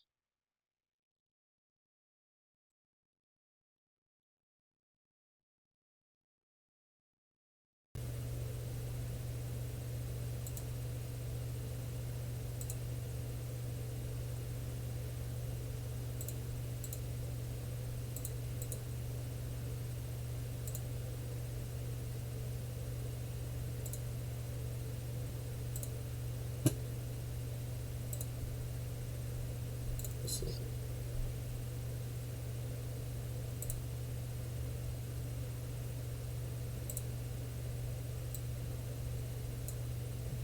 I don't know. I'm not a pro doing this crap. Let's see. What's up, everybody? I'm Finn McKenty. This is the Punk Rock MBA, and today we are here to talk about overrated bands. But just to be clear, this is not my personal list of... Okay, so I don't know how loud or whatever the audio is. But should be fine. Bands that get excessive praise and attention. Yeah, let's see what he says. I like this guy. So Finn McKenty. He's got a few. I know he's got a Twitch channel. I think he has 2 YouTube channels, maybe 3. But this is the only one I'm subscribed to, which is the Punk Rock MBA. And I like this guy because he actually he likes to break things down, and he also talks about modern things as well. Hold on, I don't have anything to drink on. I got a bottle of water with my pink lemonade mix in it. But I like the way he breaks things down, and also a lot of times talks about some of the modern creators as well. A lot of the SoundCloud mumble rap he usually calls sad boy emo rap. It kind of is, because I mean, think I want to say Lil Peep was definitely. I don't know. I wouldn't say he's a starter of it, but Lil Peep was definitely one of the people who shot that genre to the forefront for sure. And of course, Lil Peep died. But Lil Peep was the definition of. I don't know if you would even consider his genre rap, but it was definitely like the sad boy emo type stuff. And Juice WRLD was very similar. Juice WRLD was kind of sad boy emo rap. But anyway, so that's what I was just saying. I like Finn. He talks about modern stuff, and a lot of his videos are actually analyses of the older stuff as well. So the most overrated bands in rock and metal. And this could be anything, I guess. I don't know. List of those bands. I asked on Twitter, these are the bands that you told me are overrated, and so in this video I will go down that list and do my best to objectively answer that question. Are these bands really overrated, or are you guys just being haters? But first, if you haven't, check me out on Twitch. I'm streaming twice a week on Tuesdays and Thursdays from 4 to 7 p.m. Pacific, and there's a link to that in the description of this video. And first up, we have by far the #1 answer, which is the Beatles. I love them. I don't care what anybody thinks. I love the Beatles for them, and I'll always love them. Even when I'm 105 and an old grandmother, I'll love them. Which, on the one hand, I suppose I get, because they're really like the closest thing to a band that's universally praised by critics. And we've all seen the endless amount of articles and documentaries fawning over how brilliant they are and how influential they are and the crazy studio techniques they used and blah, blah, blah, all that stuff. And so I get it. You know, sometimes you see so much of that stuff that you want to just be like, you know what? Fuck you. Fuck the Beatles. This band sucks. So in that sense, I get it. I do hear a lot of people say that. A lot of people really do not like the Beatles at all. And I think it's just because it's old. I don't know. I've seen a lot of reasons why people don't like the Beatles. A lot of their songs do sound the same. A lot of their songs have a very formulaic structure. They're a little bit boring. I get that. Some of their songs are good. What's funny is when they were popular, this is what I remember reading anyway. So when they were popular, they would get articles like every day about the analyses of their songs and all the meaning behind all that crap, whatever. Okay. I got a text like that. Not but so I think they wrote the song I Am the Walrus to try to confuse people. I'm not mistaken. But I actually like that song of theirs. That's like one of the only songs of theirs I do like. When I used to work at Moe's, they would play the song Lucy in the Sky with Diamonds all the time. And there was someone who used to work there with me. His name was Dallas. He hated that song with a passion. So I don't know. We purposely annoy him just by singing the song, even when it wasn't playing on the Moe's radio. So we do it just to mess with him. But on the other hand, I feel like really this is kind of an edgelord opinion that people say really just to be contrarian. To say, like, I don't like the thing everyone else likes. Like, for me personally, I wouldn't choose to listen to the Beatles' music, although I did like them when I was like 5, not something I would listen to now. But to deny their creativity, their influence, and how much they just generally innovated. Hold on, I'm gonna stop here. I know there's a little bit of a meme that goes around. I think I remember singing it in Guitar Hero, but I remember hearing it before that, I believe. Where so your guitar, if you had your strap up too high, they used to joke and say, "What are you in the Beatles?" Because you can see here the guy in the middle there. That's his guitar. Because a lot of times when you see rock stars nowadays, I'm not even sure if rock stars is the right word, but when you see people who play guitars and rock and metal, they have their guitars closer to their waist. Their straps. So my strap's confused here. But you see, I have my strap here adjusted. I put this on. I mean, mine goes down. You can't really see from where you're at, but it goes down to near my waist. Mine's probably. I guess it's. I mean, it's down like to where my stomach area is. But so I have mine a little bit. I don't have mine as high as he has his, but I don't know. Okay, just bump those a lot. Okay. On rock and pop as an art form, that really just seems like intellectually dishonest to me. Like the songwriting craft on both their pop stuff, the like more early straightforward kind of stuff like Twist and Shout and whatnot, but especially their more progressive weird stuff that they did later on like Sgt. Pepper's or Magical Mystery Tour. Like I think you just can't deny that. This is just objectively very well.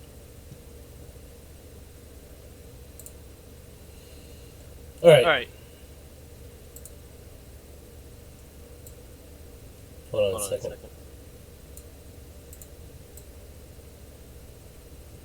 I'm taking myself off for a minute. I'm gonna go get some glucose tablets.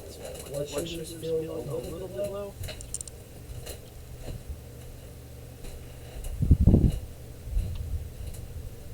I don't know, I'm all the way in the other room. I don't know if I can still be heard. But I am on doing different insulins, which is unfortunate for me that I keep on having to switch insulins back and forth. But gotta use the different amounts. I'm trying to see what I have to eat or drink. I got some glucose tabs, which are good enough. Should be good enough if I eat these. But I don't really have any other snacks in my house.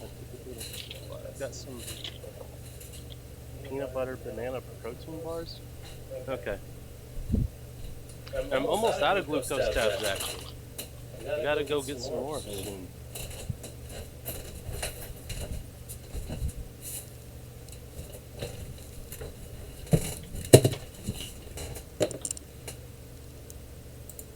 Okay. I'm back. Let's see what Ben has to say. Well done music. And it's popular for a reason. Strawberry fields forever.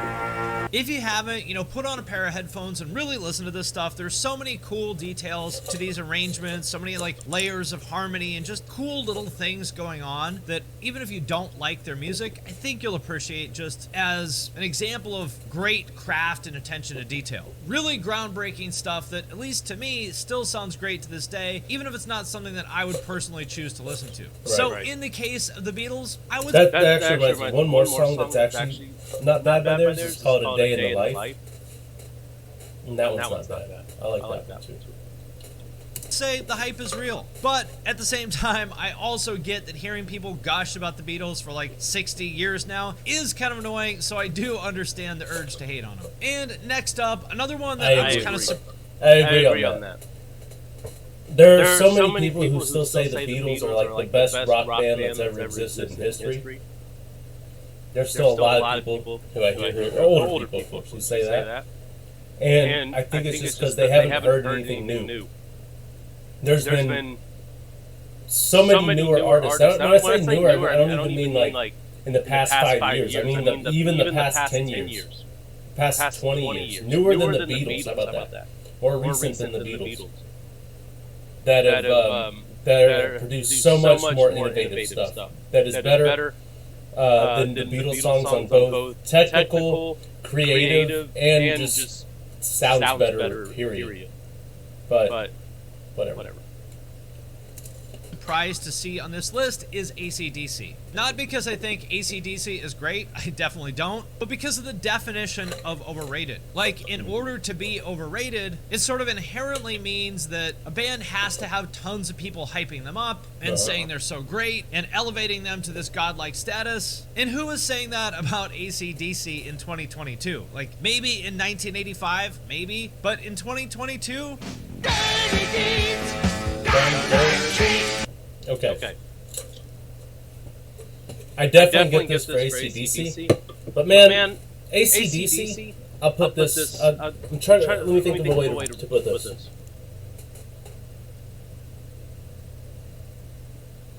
All right, AC/DC. They have very simplistic songs. Repeats a lot of the same phrases over and over. But their songs are really catchy. So back to the Beatles thing. Some of the Beatles songs had a little bit of catchiness to it. But there was a lot of their songs that weren't nearly as catchy because the Beatles did try to become artsy with some of their stuff. They definitely took a lot of their songs with a artistic mindset to it. AC/DC was like, we're here to just play rock music. Or hair metal, I guess. Somewhere in between hard rock and hair metal, sure. But a lot of their songs are just fun songs. Everybody knows, like, every guitarist wants to play the intro to Thunderstruck, for example. And a lot of their songs, they just, I guess, they're just high tempo or at least upper medium tempo. They're just good rock and metal songs.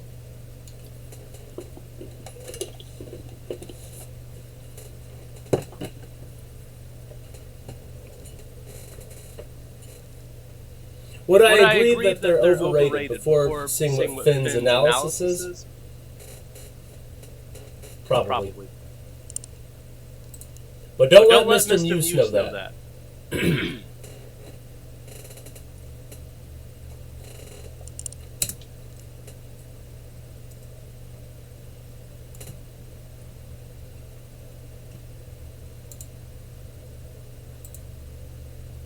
Okay. Like, the last time I really remember AC/DC being relevant was when I was in 7th grade, which was like 1990, when the scary stoner kids with their crappy little mustaches who would go smoke outside the wood shop when they skipped class would wear AC/DC shirts around school. Like, that was the last time I really thought about AC/DC. So I'm pretty old, and even for me, AC/DC is really before my time in terms of relevance. And so, on the one hand, I will agree that the band kind of sucks, and they've been essentially making the same album for like 40 years now, but they don't really fit the definition of overrated, because unless you're hanging out with like 55-year-olds, I don't really think anybody likes or even thinks about AC/DC at all. That's just untrue. There are a lot of people who actually, here's the deal. Go to any sports game. Any sports game. Professional, I should say. Maybe not a high school game, but any professional sports game. You will probably hear at least two, maybe even three AC/DC songs play. So you'll usually hear the intro to Thunderstruck. You'll hear Shook Me All Night Long, possibly. You'll hear Back in Black.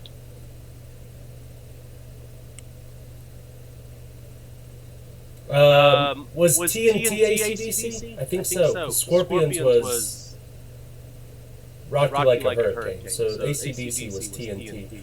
So you might hear up to 4 different AC/DC songs at any professional game.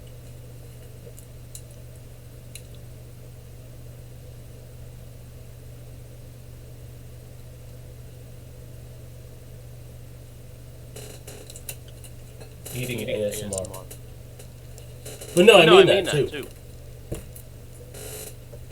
So in that sense, I don't really think we can call them overrated simply because I don't think anybody is rating them in the first place. Which brings us to the next band, what I think of as the AC/DC of progressive metal or rock or whatever, Tool. Tool, I agree, is overrated. Tool has some cool stuff, but a lot of Tools, I don't know. Like, of course, a lot of people know the song Schism. Good song. But a lot of Tool is stoner metal. And so a lot of people in the rock and metal scene, they smoke weed, of course, or they're drunkards. Maybe not completely drunkards or alcoholics, but drink a lot. You'd be sitting on the weekend or after work or whatever, you'll be high drinking. Not me. I've explained to people before. But a lot of people I know would be. Actually, I'd hang out with people who would be drunk or high, and they'd put Tool on, and it's like the same repetitive thing over and over, and they're like, dude, this is so good, and they're just stoned, and I'm like, I've been bored for the past 5 minutes. It's like a 10-minute song that's the exact same thing over and over and over again. And that's not even to say they're bad musicians. They're actually really good musicians. If you hear their singer, Maynard, is in, I think, A Perfect Circle. Is that his other band? I've heard some of those songs, and it sounds way different than Tool. And it sounds great. It's almost like Corey Taylor from Slipknot, whenever he's in Stone Sour. A lot of Stone Sour songs I like more than Slipknot. By far. In fact, I'm not even that big of a fan of Slipknot. Some of their songs are good.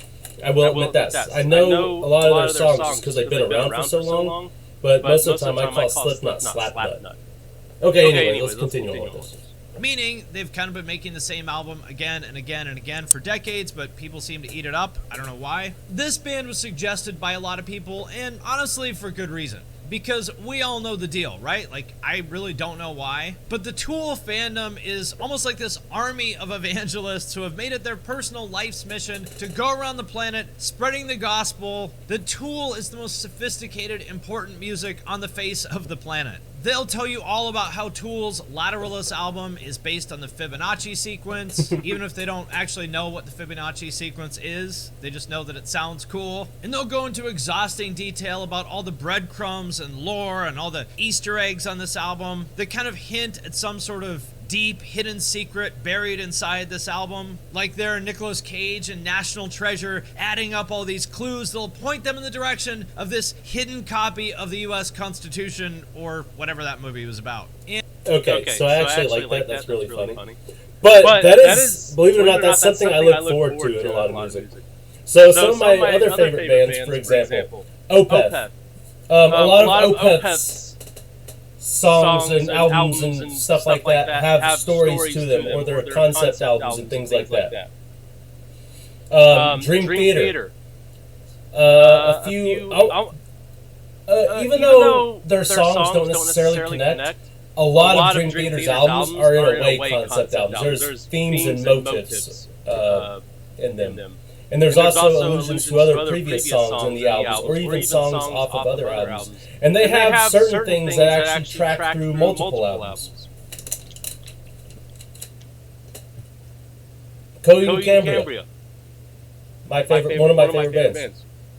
All their songs are based on a comic book series that the singer writes. And honestly, I don't really know if any of that is true, and I kind of don't really care, because the honest truth is that the band is kind of mid. I mean, they certainly don't suck. Even a Tool hater, I think, would admit that the band are phenomenal musicians, and they're super successful. You gotta respect that. But are they really God's gift to music the way that their, like, really hardcore, diehard fans would like you to believe? Probably not. So I would... What's funny is he just described him with his little meme, showed exactly what I was saying before it started. Before I started listening to his analysis specifically for Tool. It's almost identical to what I said. I would have to say that yes, Tool is overrated. But first, I want to thank Scentbird for sponsoring this video. Scentbird is... I'm not sponsored, so I'm skipping this.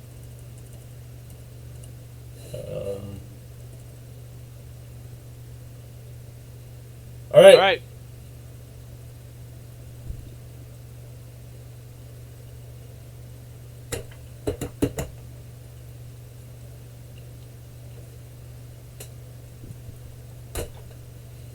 This is going to be good. Radiohead, Radiohead, Red Hot Chili Peppers, Deftones. All three I'm going to have to say yes. Maybe.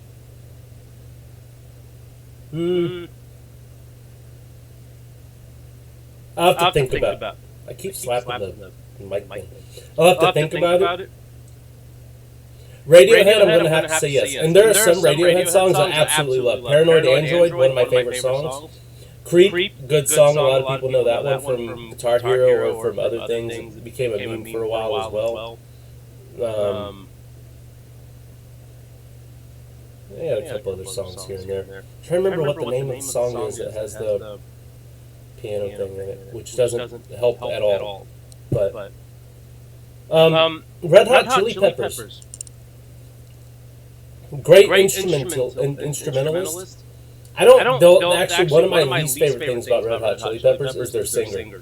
I think if they had a better singer, I would like the band a lot more. But that being said, they do have some really good songs, like Give It Away. I'm kind of blanked on them right now. Let's see. Danny California is not bad. It's a very simple song. It's a little... It's like meant for the radio. I can't remember the other song that's in my head right now. That's it's heavy and bass, which I know doesn't help either.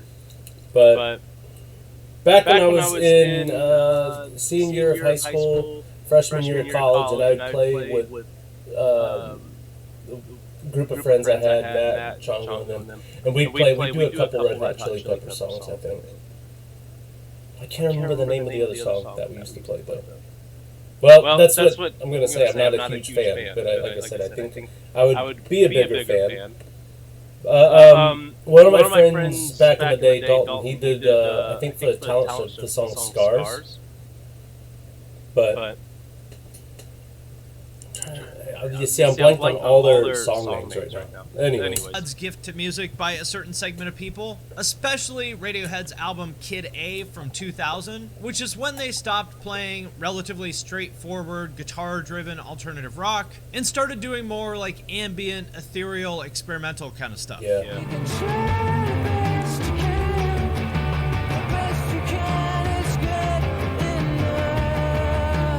Which, interestingly enough, was actually not popular at the time. In fact, a lot of people hated this album. My favorite is this review from Melody Maker, which was a very important magazine at the time. It is the sound of Tom York ramming his head firmly up his own ass, hearing the rumblings of his intestinal wind, and deciding to share it with the world. But kind of like with Weezer's album Pinkerton, within a couple years, all of that changed as far as the perception of this album. And it slowly became kind of like the ultimate badge of indie cred. It was eventually declared as the single best album of the 2000s by Pitchfork, and as they put it, the definitive artistic statement for rock consumers born after 1975. And does this album live up to these lofty expectations? No. Again, I would have to say no. And I get it. It is an interesting album. I had a friend who was obsessed with it. I've listened to this album dozens and dozens of times because of him. There's definitely something there, but to me, this is another case of what I like to call Olive Garden music. And I don't mean music that they would play at Olive Garden. What I mean is music that is sort of the sonic equivalent of Olive Garden. Like, if you've never been to a nice restaurant before, you probably think that Olive Garden is fancy. And Radiohead is kind of the musical version of that. Like, if you were listening to Weezer and the Foo Fighters the year before Kid A came out, then when you heard Kid A, you probably had your mind blown. Like, holy shit, this is the most amazing thing ever! Well,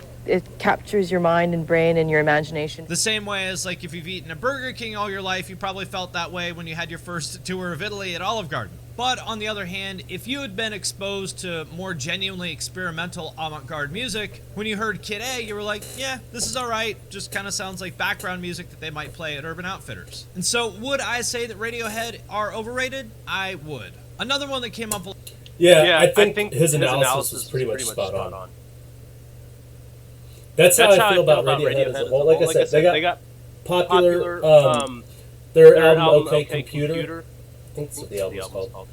It had a lot of good songs on it. One of the biggest problems I think with Radiohead is a lot of their music is slow and boring. And this is something actually I have an issue with a lot of music that I don't like or I'm not a fan of. I mean, not necessarily I don't like, but I just don't listen to. Is slow and boring. And because I mean, like for example, let's say you hear someone play a really interesting chord you've never heard before, an interesting scale. They use harmonic minor in a way that is abnormal to like radio pop or something like that, and you'll be like, oh, that's really cool, that's interesting. And you might get one song that grabs your attention. Well, now they do that, but like for the entire album. Actually, for multiple albums. Like, how many times am I going to hear this one odd scale and be impressed by it? Like, I've heard it enough times. Or a weird chord. I've heard it enough times. But like the song Paranoid Android, on the other hand, which is probably my favorite Radiohead song. Again, off OK Computer. That, like I said, that album as a whole, I think is actually as a whole, I think that's their best album.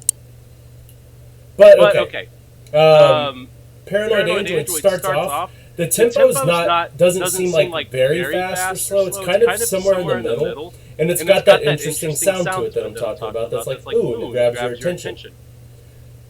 And then you say, okay, well, wouldn't you get bored after that? And most songs, yes, I would, until you get to the point where they actually change the song up. It's got a bunch of different movements. It goes between clean guitar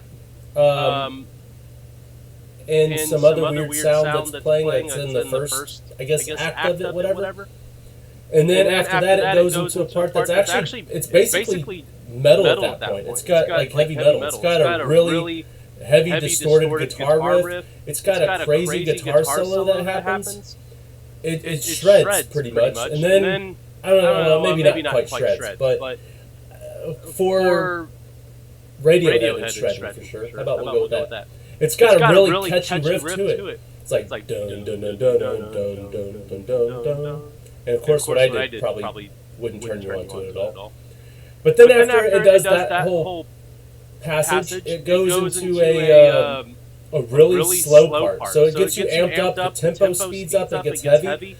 And at the end of that little guitar solo section there, it slows down. So it's going through like a roller coaster of emotions and feelings and movements. And it's like, whoa. And it's really slow for a minute or two. And it feels more impassioned whenever Tom comes in. So there's like a group chant doing some things. And then Tom comes in and sings some other lines. And it seems very impassioned. And then it comes to another breaking point where it changes the stylistic of the song again. However, it's really just a reprise from that heavy metal part. So it starts out in the beginning kind of middle tempo, kind of weird sounding chords. And then it goes to the heavy metal part where it's not doing any weird chords necessarily, but it is the, I think it does use some chromatic notes, so use some notes next to each other instead of doing any whole steps. And it's got its little guitar solo, so it's a pretty heavy part, good lyrics. And then, like I said, it goes to that slower part. It's got a little emotion thrown in there. And then it pulls it right back to that heavy metal type of sounding thing with the higher tempo and everything. And it ends very abruptly. It's a really good song, the way it's composed and the way it actually drives you up and down and stuff like that. And they're able to show off their weird artistic side and also a catchy side and like everything. It actually shows something really well-rounded, which is unfortunate because if you listen to most of the band's other songs, it's like, oh, this song's boring. You listen to the next song, oh, this song's boring too. And then the next song, hey, there's that weird chord thing again, or that weird scale. I like that. But they're just doing that. Nothing else? Okay. And Tom's voice is kind of annoying sometimes too. Maybe it's because he's British. I don't know. I think he's British. Whatever, I'm ranting too long about something that's not even necessary. But again, most people know the song Creep. Creep actually does the same thing. as Paranoid Android, essentially. It starts off with the kind of slowish guitars playing all the chords. It's got some good lyrics to it, some soft singing.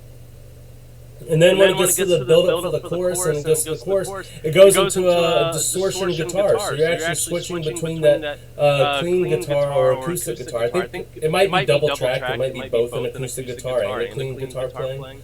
But then it goes into the distortion guitar. It sounds a little bit heavier at that chorus, where it's like, I'm on a creek, and it hits that G chord.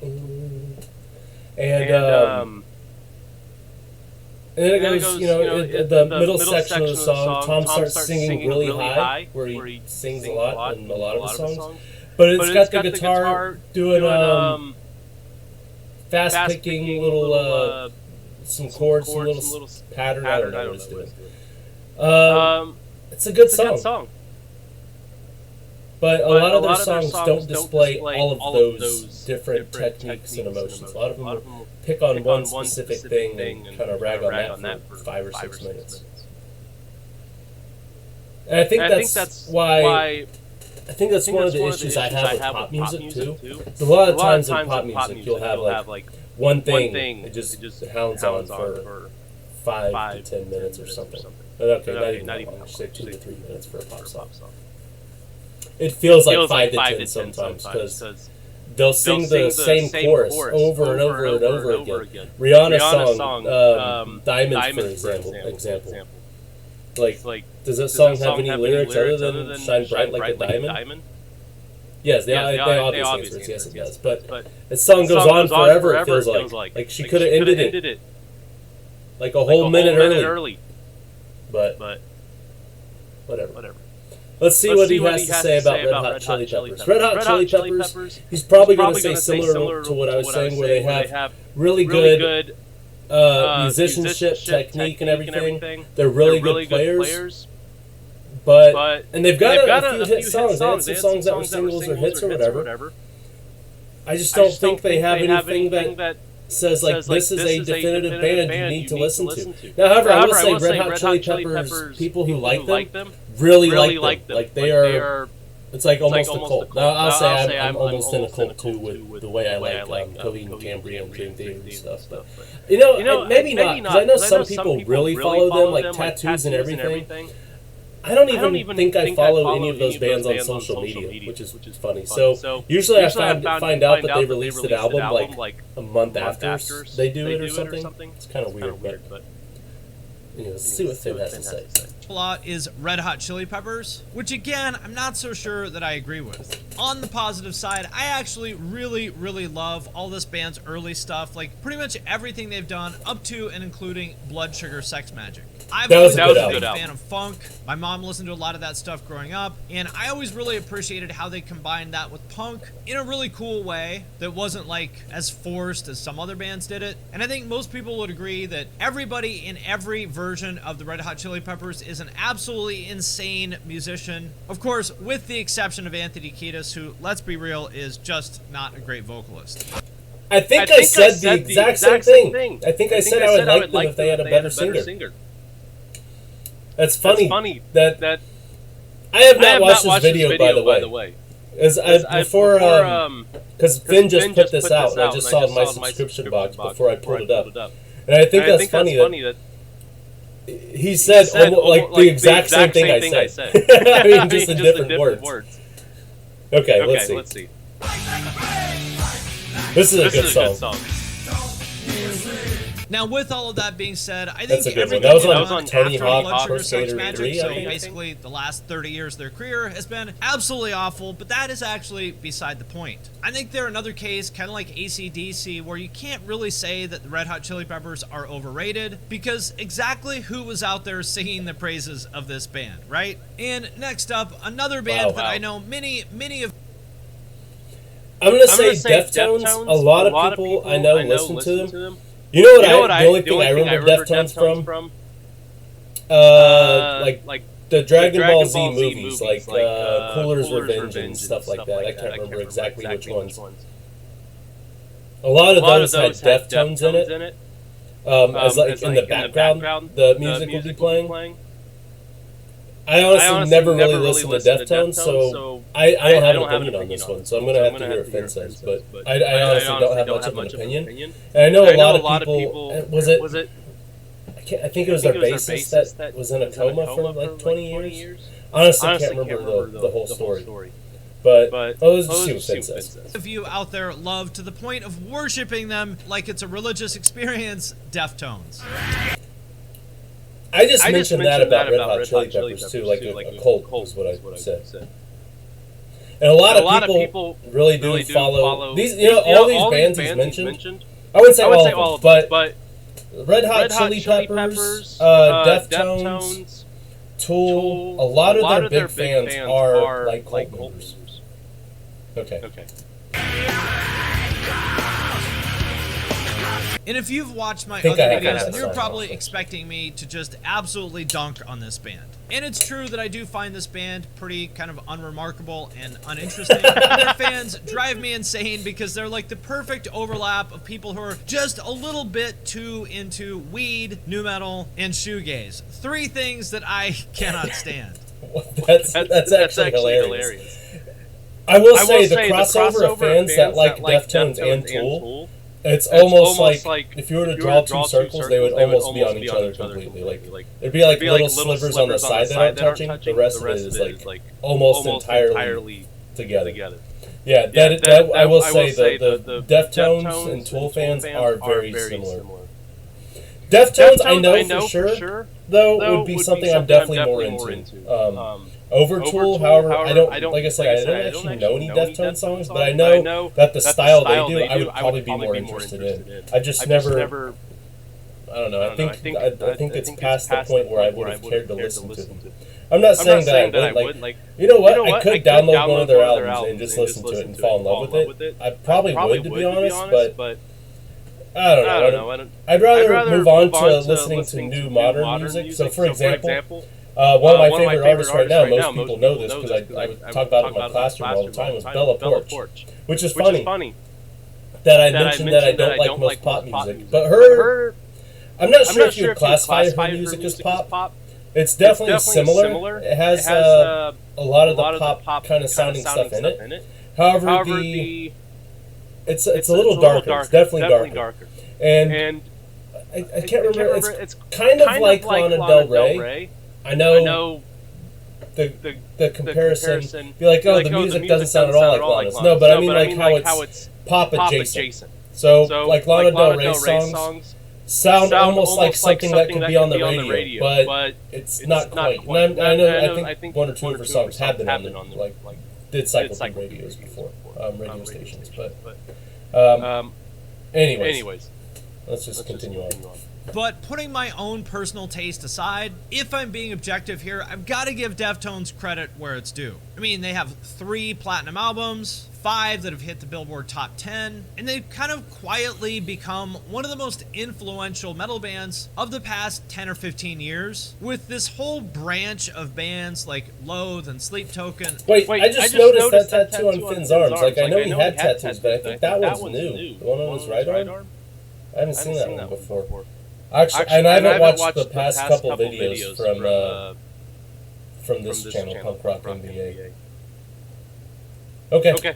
Among many others, citing them as their primary influence, where Deftones core is kind of like almost its own little subgenre. And at the very least, I think you have to give them credit for bringing shoegaze influences into metal, which has become a pretty big thing in the last few years. And so, to answer the question, are they overrated? Maybe a little bit, but only because their fans act like the Deftones invented music. I wouldn't say that they're that important, but their weird, annoying fans aside, the band is objectively important and good at what they do, so I gotta give them credit for that. And next up, maybe more of like a general... Wait, hold on. One thing I really like about Punk Rock MBA, Finn McKenty with his videos, if you notice the bottom, he has each section labeled. So we're at 1214 or just this section. But if you look here, each section very well labeled. Beatles, AC/DC, Tool, Red Hot Chili Peppers, Radiohead, Deftones, 80s metal, Imagine Dragons, Nirvana. So he says basically, I like this comment from Christian Smith. Basically, any metal made in the 80s, I respect it, but it's nothing I would recommend for anyone getting into the genre now. That's almost exactly what I just said a second ago, where I said I'd rather listen to newer music than harp on the stuff from the past. Weird. You know, this is something too when I'm talking to people. I used to talk to people about metal. All through high school and early in college. Back when I was in my teens, actually even younger than high school, but until my early 20s. But a lot of people, I think by the time, probably for most people, once you're like, I don't know, 22, 23, the music you've been listening to, you just kind of settle on at that point, and that's what you just listen to for the rest of your life, maybe? I don't know.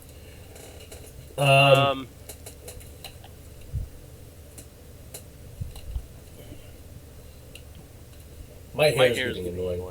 But I continuously want to hear new stuff, because not only do I like listening to music, I like playing music.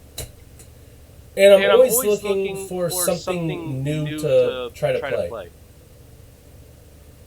To maybe not even play, just expand my repertoire, my mental repertoire of what type of musical influences to draw from if I want to write something. So, for example, I've been working on a couple songs, and one song I picked up that has a kind of Hispanic, like Miami rap type of influence to it, or like almost like a Bad Bunny sort of thing, or Pitbull. I don't know. I was going to say Daddy Yankee, but maybe not. Speaking of relics, but he's still putting out music, so I don't know. But it's got, similar vibes to that. Just because I've been trying to listen to it a little bit just to get it in my head. But I don't know. Okay. So any metal made in the 80s. Now I wonder what he means by metal made in the 80s. You're talking about hair metal? And there's a lot of hair metal and stuff like that, or hard rock even, or whatever you want to call it, that I actually really like. So, for example, Guns N' Roses, some of their songs are a little bit timeless. Now, if you were to listen to it every single day, I would get bored of it. But if I hear a song come on once a week or something like that, I'd be like, oh man, I love this song. Like Welcome to the Jungle. Welcome to the Jungle is not anything I would have on any playlist. It's not anything I would listen to on my own time. But if it came on, I would be happy that it's on, if that makes sense. So does he mean like that kind of metal? The hair metal, like I said? Or does this commenter mean some of the more not as well-known stuff? I mean, well-known by people who like rock and metal, but maybe not mainstream. That's not even... Things that were on the radio, how about that? So, for example, like Slayer or Sepultura, those kind of things. And Sepultura had some great stuff. I think they were 80s. They might have been 90s. Maybe both. Maybe late 80s. All right, let's see. One, basically any metal made in the 80s, I respect it, but it's nothing I would recommend for anyone getting into the genre now. This one was interesting, and I gotta say that I kind of agree. I do love Slayer. I still listen to them all the time. But if I'm being honest, really very little music from that time period in any genre is something that I would choose to listen to today. Do I respect it? Absolutely, and I loved a lot of that stuff back in the day. But would I choose to listen to it now or recommend it to someone else? I'm not so sure that I would. For example, as much as I loved a band like Dark Angel back in the day, I'm not sure that if someone asked me for recommendations on what metal bands to listen to now, I don't know that I would recommend it. So we start this before it goes completely back. More than now, so I should know. You never can look back. And that's the good stuff, right? Like Dark Angel is one of the best thrash bands of the 80s. If we're being realistic, there is just so much absolutely terrible metal from the 80s that we sort of tell ourselves it's great because we feel like we're obligated to respect the past or whatever. Yeah, I know what he's talking about.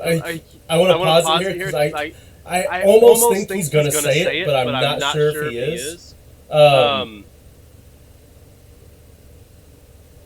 Metallica.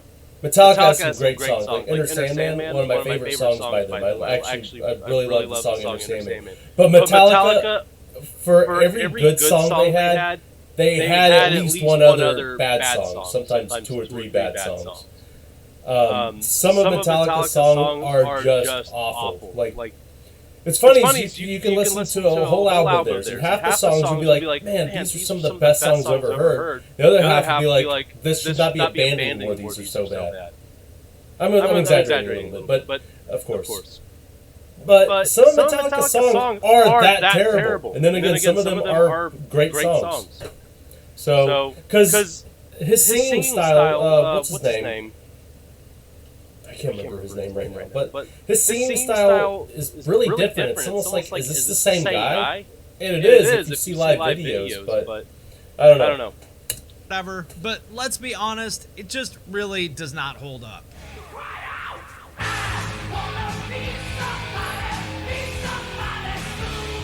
But as far as people who cling to that era... And that was the hair metal I was talking about right there, that example.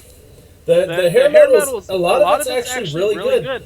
Like a lot of these bands in the 80s, they called one-hit wonders. They would have one song that was fantastic. And you still hear them today at sports games or movies and TV shows. They're still played all the time. Or what they are starting to do now, actually they're starting to do it now for...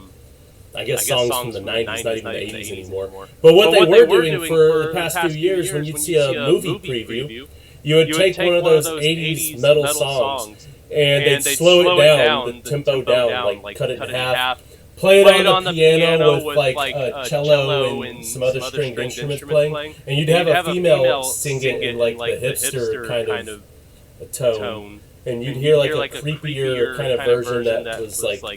had a slow kind of thing to it. You see that from movies a lot of times.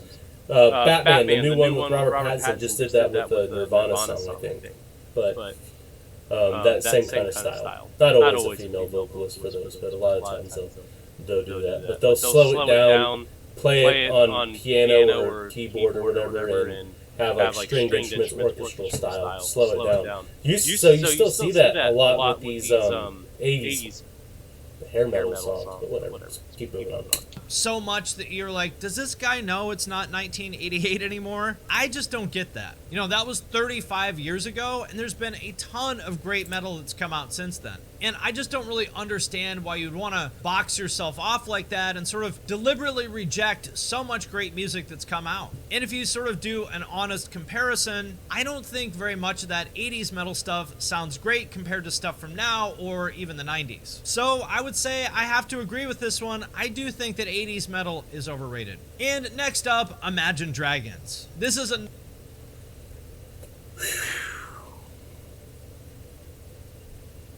Okay.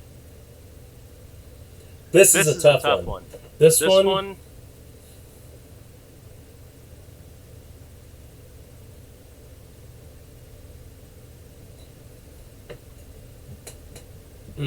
Okay.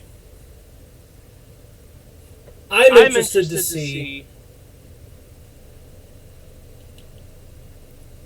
10 years to 15 years down the line. Let's wait to see 10 to 15 years down the line.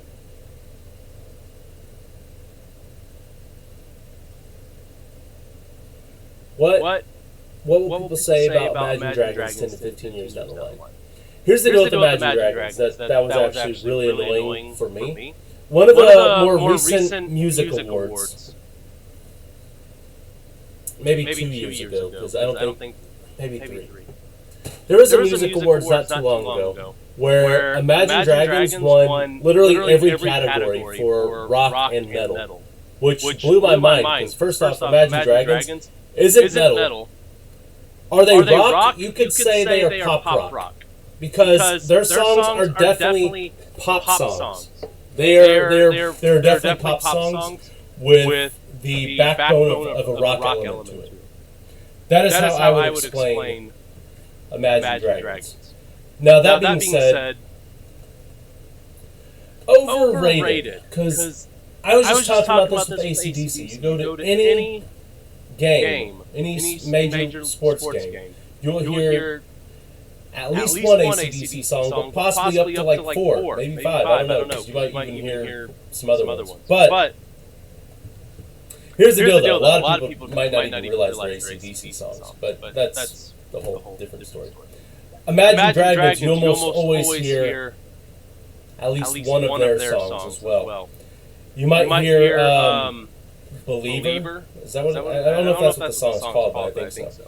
You might hear Radioactive, of course. I think that song got overplayed, and I think people got tired of it.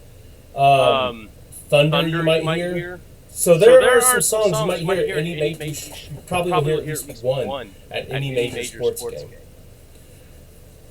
And you do hear them a lot in commercials, or previews for movies, things like that. I should say, maybe not commercials. You hear them in a lot of things, but I don't know how much of it is organic and how much of it is actually just pushed by the record companies and everyone who decides all that crap. Because I'm not sure if I've ever met anyone in person who said they were an Imagine Dragons fan. I'm not saying they don't exist. I know they do. I'm not sure if I've met anyone in person who says that. For every other band he's mentioned, I can name people who are fans of those bands. I knew someone back when I lived in Montgomery, in Alabama, who had a Radiohead tattoo, for example. I talked about some of my bands that I'm fans of. Opeth, Dream Theater type stuff. And I can even talk about Killswitch Engage or Trivium. Those are bands I like. They're standard metal bands, I guess. But I think a lot of people they just know the Imagine Dragons songs, of course, because they just play on everything. I don't know. We'll have to see if the trend of them still existing as prominently as they do is. Like I said, I think it's might be some kind of record company push. They pay all these things to feature their songs. I don't know. I honestly don't know. It is. I'm not sure if overrated is the right word, because the songs aren't bad. Because you hear Radioactive for the first time, it's like, oh, this is good. Oh, this is cool. This sounds good. Problem is, we all heard that song 1,000 times in the first year it came out. Like, I didn't need to hear it 5 times a day. It got annoying. I think Imagine Dragons has been played in so many things. It's beyond. I don't think overrated is the right word. Overplayed. People get annoyed at Imagine Dragons. Now, again, like I said, the other thing where they won all those awards a couple years ago, I think, for like the best hard rock and all this kind of stuff, and the best metal band, like how? And I don't know. Let's just see what Finn has to say. Another one that you guys mentioned a lot, but again, I'm not really sure that it makes sense. Not because I think they're so amazing or anything, but it's kind of like AC/DC. Like, who was saying that Imagine Dragons?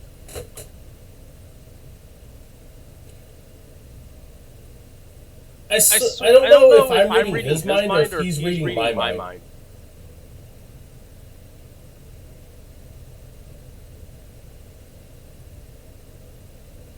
I literally compared them to AC/DC. However, my comparison though was hearing them in a sports game.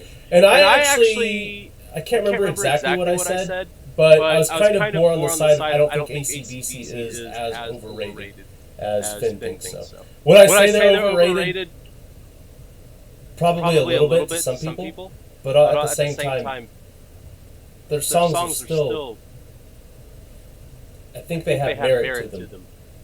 That's why I said whenever this segment started, I want to see what happens in 10 to 15 years from now. Is Imagine Dragons still going to still going to be played at sports games and on TV commercials and ads and previews for movies or in movies? Is it still going to be that prominent? Let's see.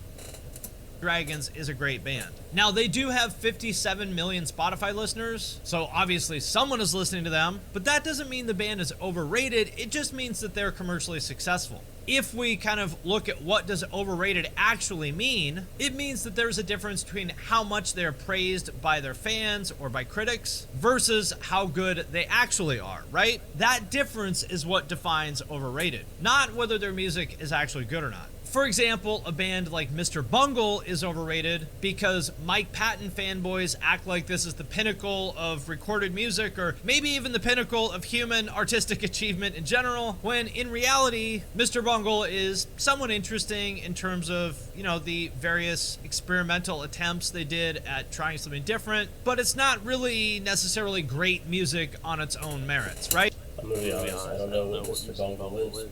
I feel like I should know. But I don't.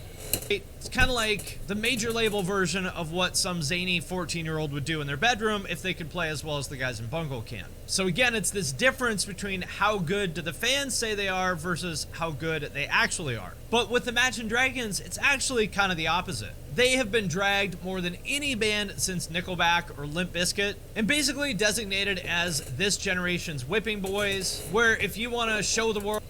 I want to say in this little meme.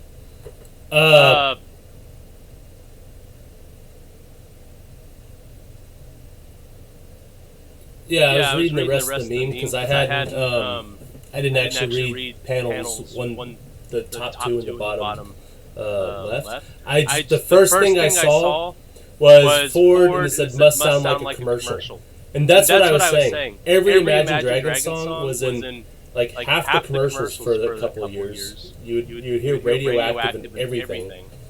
You would hear like all their songs. Thunder you hear all the time, especially in Tampa when they talk about the Lightning, the hockey team. And, you know, you hear the song Lightning and Thunder for some of their ads and stuff like that, and at the games and whatnot. So. All right, world that you have quote-unquote good taste in music, you'll say that Imagine Dragons is the worst band on the planet, right? And then everyone will applaud you and be like, oh, you're so right, Imagine Dragons is the worst. Great job, good taste in music guy. I too agree that Imagine Dragons is the worst. Don't we all have great taste? And so when it comes to Imagine Dragons, obviously they aren't the best band in the world. I think we would all agree that they're pretty bland. But are they really that bad? Are they like the worst thing that ever happened to music? I don't think so. So if anything, that might actually mean that Imagine Dragons are underrated. And last but not least, Nirvana. Wow. Honestly, I really don't see how anybody could call this band overrated, but they did come up quite a bit when I asked, so let's talk about it. Now, I will concede that Kurt's vocals aren't my favorite. He does get a little bit yarly at times, you know, yarling, being like that Eddie Vedder type thing, like, rrr, rrr, rrr. Kurt's not quite that bad, but he... Kurt's his voice cracks a lot. But I think it's a quality. What's funny is a lot of times you'll see bands, because your voice cracking after you've been singing lines in the recording studio for a long time, and it'll crack. Well, that's a bad thing for him. That's not much better. That's kind of funny. But I think for Nirvana specifically, when they were recording and Kurt's voice would crack sometimes, and then they would do a recording take, and you would hear that. I feel like a lot of the times they were like, "Ooh, there's actually something to that we like. Keep that in."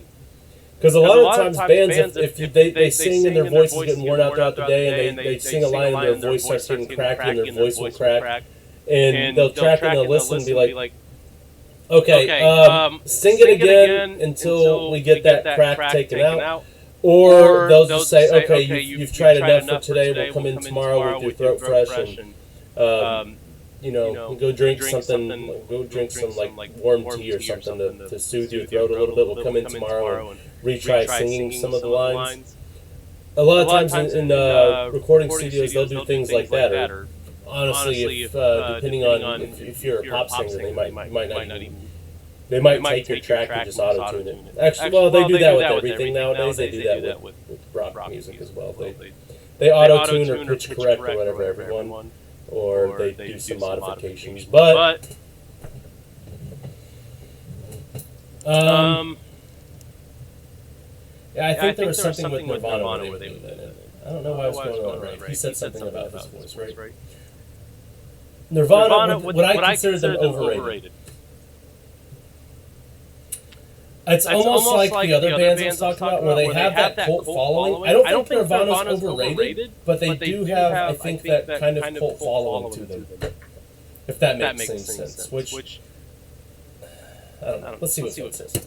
Bit of it. I don't love that. And if you just don't like the band's music, that is fine. You know, you're not obligated to like anything. But objectively speaking, Nirvana really just has so many incredible classic songs that have stood the test of time. That's especially remarkable considering that really all their studio albums came out within a 4-year time span from 1989 to 1993. I mean, what other artist had that much of an impact in just 4 years? And for those of you who are too young to have experienced it firsthand, I was there. You know, I was 13 when Nevermind came out. I grew up in the Seattle area. You've probably heard every rock documentary about the 90s talk about how Nirvana like completely changed music overnight. And all that stuff, it might sound overblown, but it's true. They really did change music overnight. The impact of this band really cannot be overstated. Not just in music, but in fashion. I mean, like the whole grunge aesthetic that you see all over TikTok now. That is all because of Nirvana.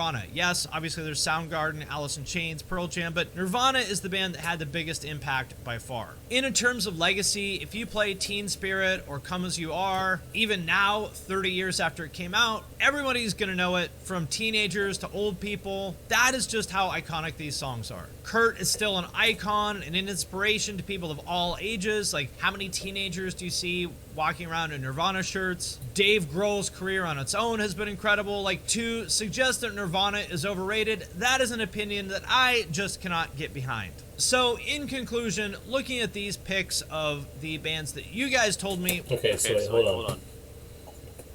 So he said Nirvana's not overrated. Okay. So, like I said, I think I agree with that. Because they did make such a huge impact. And their songs, you know, they have a... I don't even know how to describe Nirvana. You can go into a deep dive for Nirvana for like hours. And he just kind of mentioned that. He was talking about the rock documentaries and stuff like that. You could do a Nirvana deep dive forever. And not even get close to the crux of what Nirvana was. It's an interesting thing that came together for sure. And it did change the scene because... You had the death of the hair metal, late 80s, early 90s. Like, actually, I saw something one time that said the one song that killed hair metal was Cherry Pie by Warren, and I think that song came out in 1990 or 1991. Even though it sounds like a song from the 80s, I think technically it came out in the early 90s. But I saw something that said they killed it because...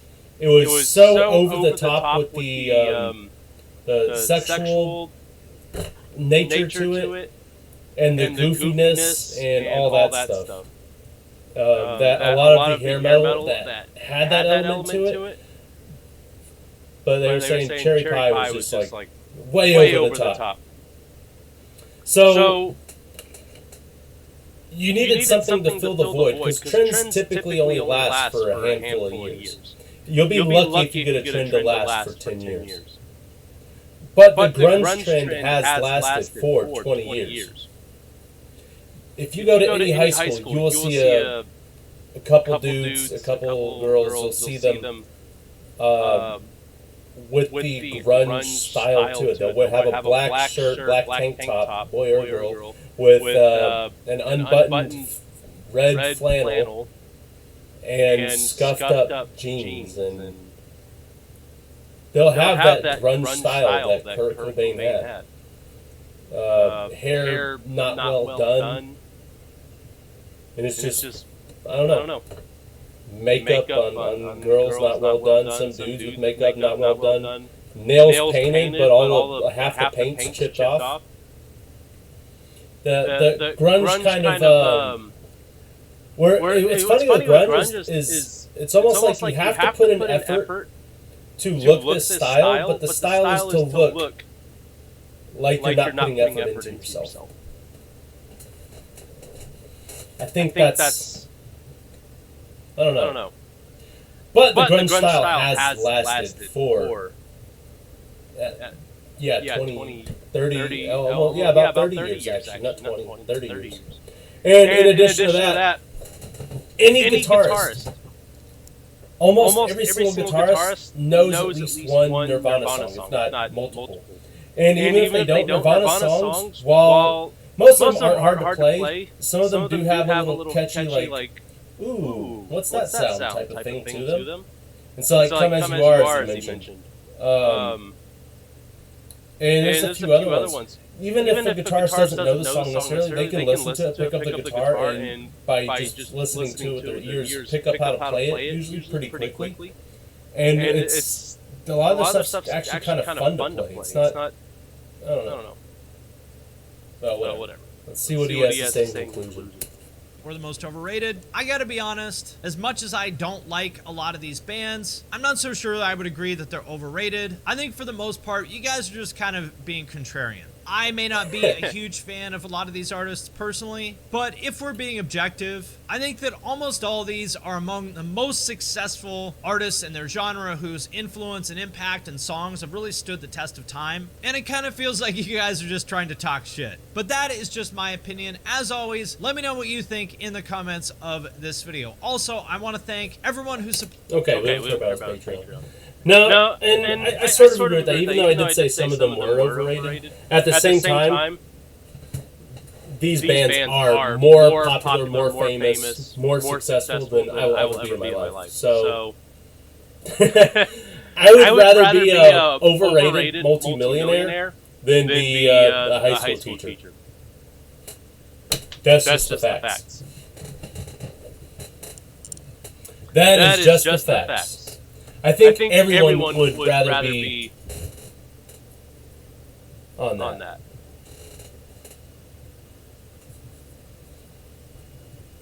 I don't know, I'm thinking of ending soon. This video was a good spot to stop. Been live for almost 3 hours.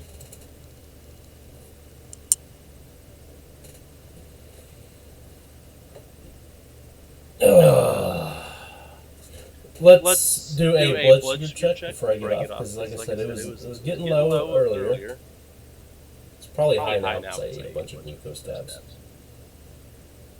Okay, it's at 130. 130 is not bad. So it was down to 70, and I knew it was going to continue to go lower, but now it's at 130, so not bad at all.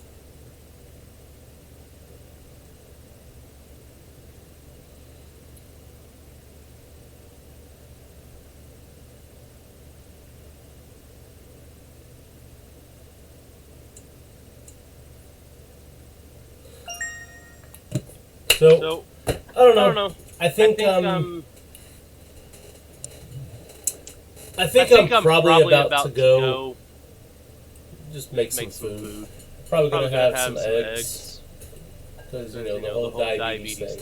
Eggs are pretty much just pure protein, a little bit of fat thrown in. So not much sugar, almost no sugar. And so I'll have eggs and something else. I think I got some chicken. I don't know if I have any fish or anything in my shrimp or whatever in my freezer. I need to go shopping, but at the same time, so I have enough food to survive without having to go shopping. But at the same time, I need to go shopping. Like I feel like I have nothing, and I know I do. I just don't think I have any variety.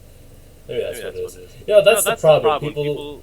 When people get up in the middle of the night and they go to their fridge. And they open it, and it's like, nothing to eat. They go and get fast food or whatever. They go to McDonald's at midnight. I think the issue is the variety. So they'll open their fridge and they'll see the same thing that they just ate for dinner. And, like, that times 10. I think that's the issue. Either that or, I don't know, something else is going on. That being said, this was a good video, I think, overall, because first off, he said the exact same things that I was thinking that I said, right? I would say it, and then he'd say it right after, so good job to us. Good job. We're geniuses.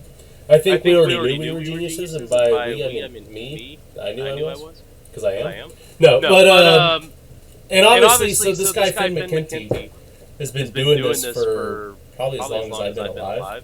Maybe not quite that long. But he's been writing reviews on music, I think, is what he used to do. I don't really remember. I know he's mentioned something. I think he worked for a magazine. I don't think Revolver, but something like that. Maybe he did.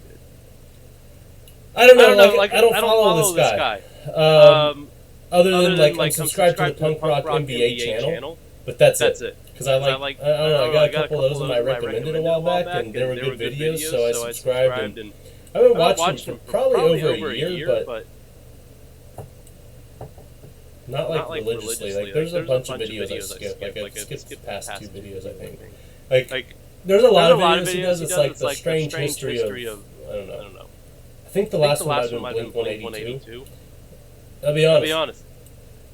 I don't really care much about Blink 182. So yeah. Okay. Well, whatever. I think I'm going to end stream here. Bye.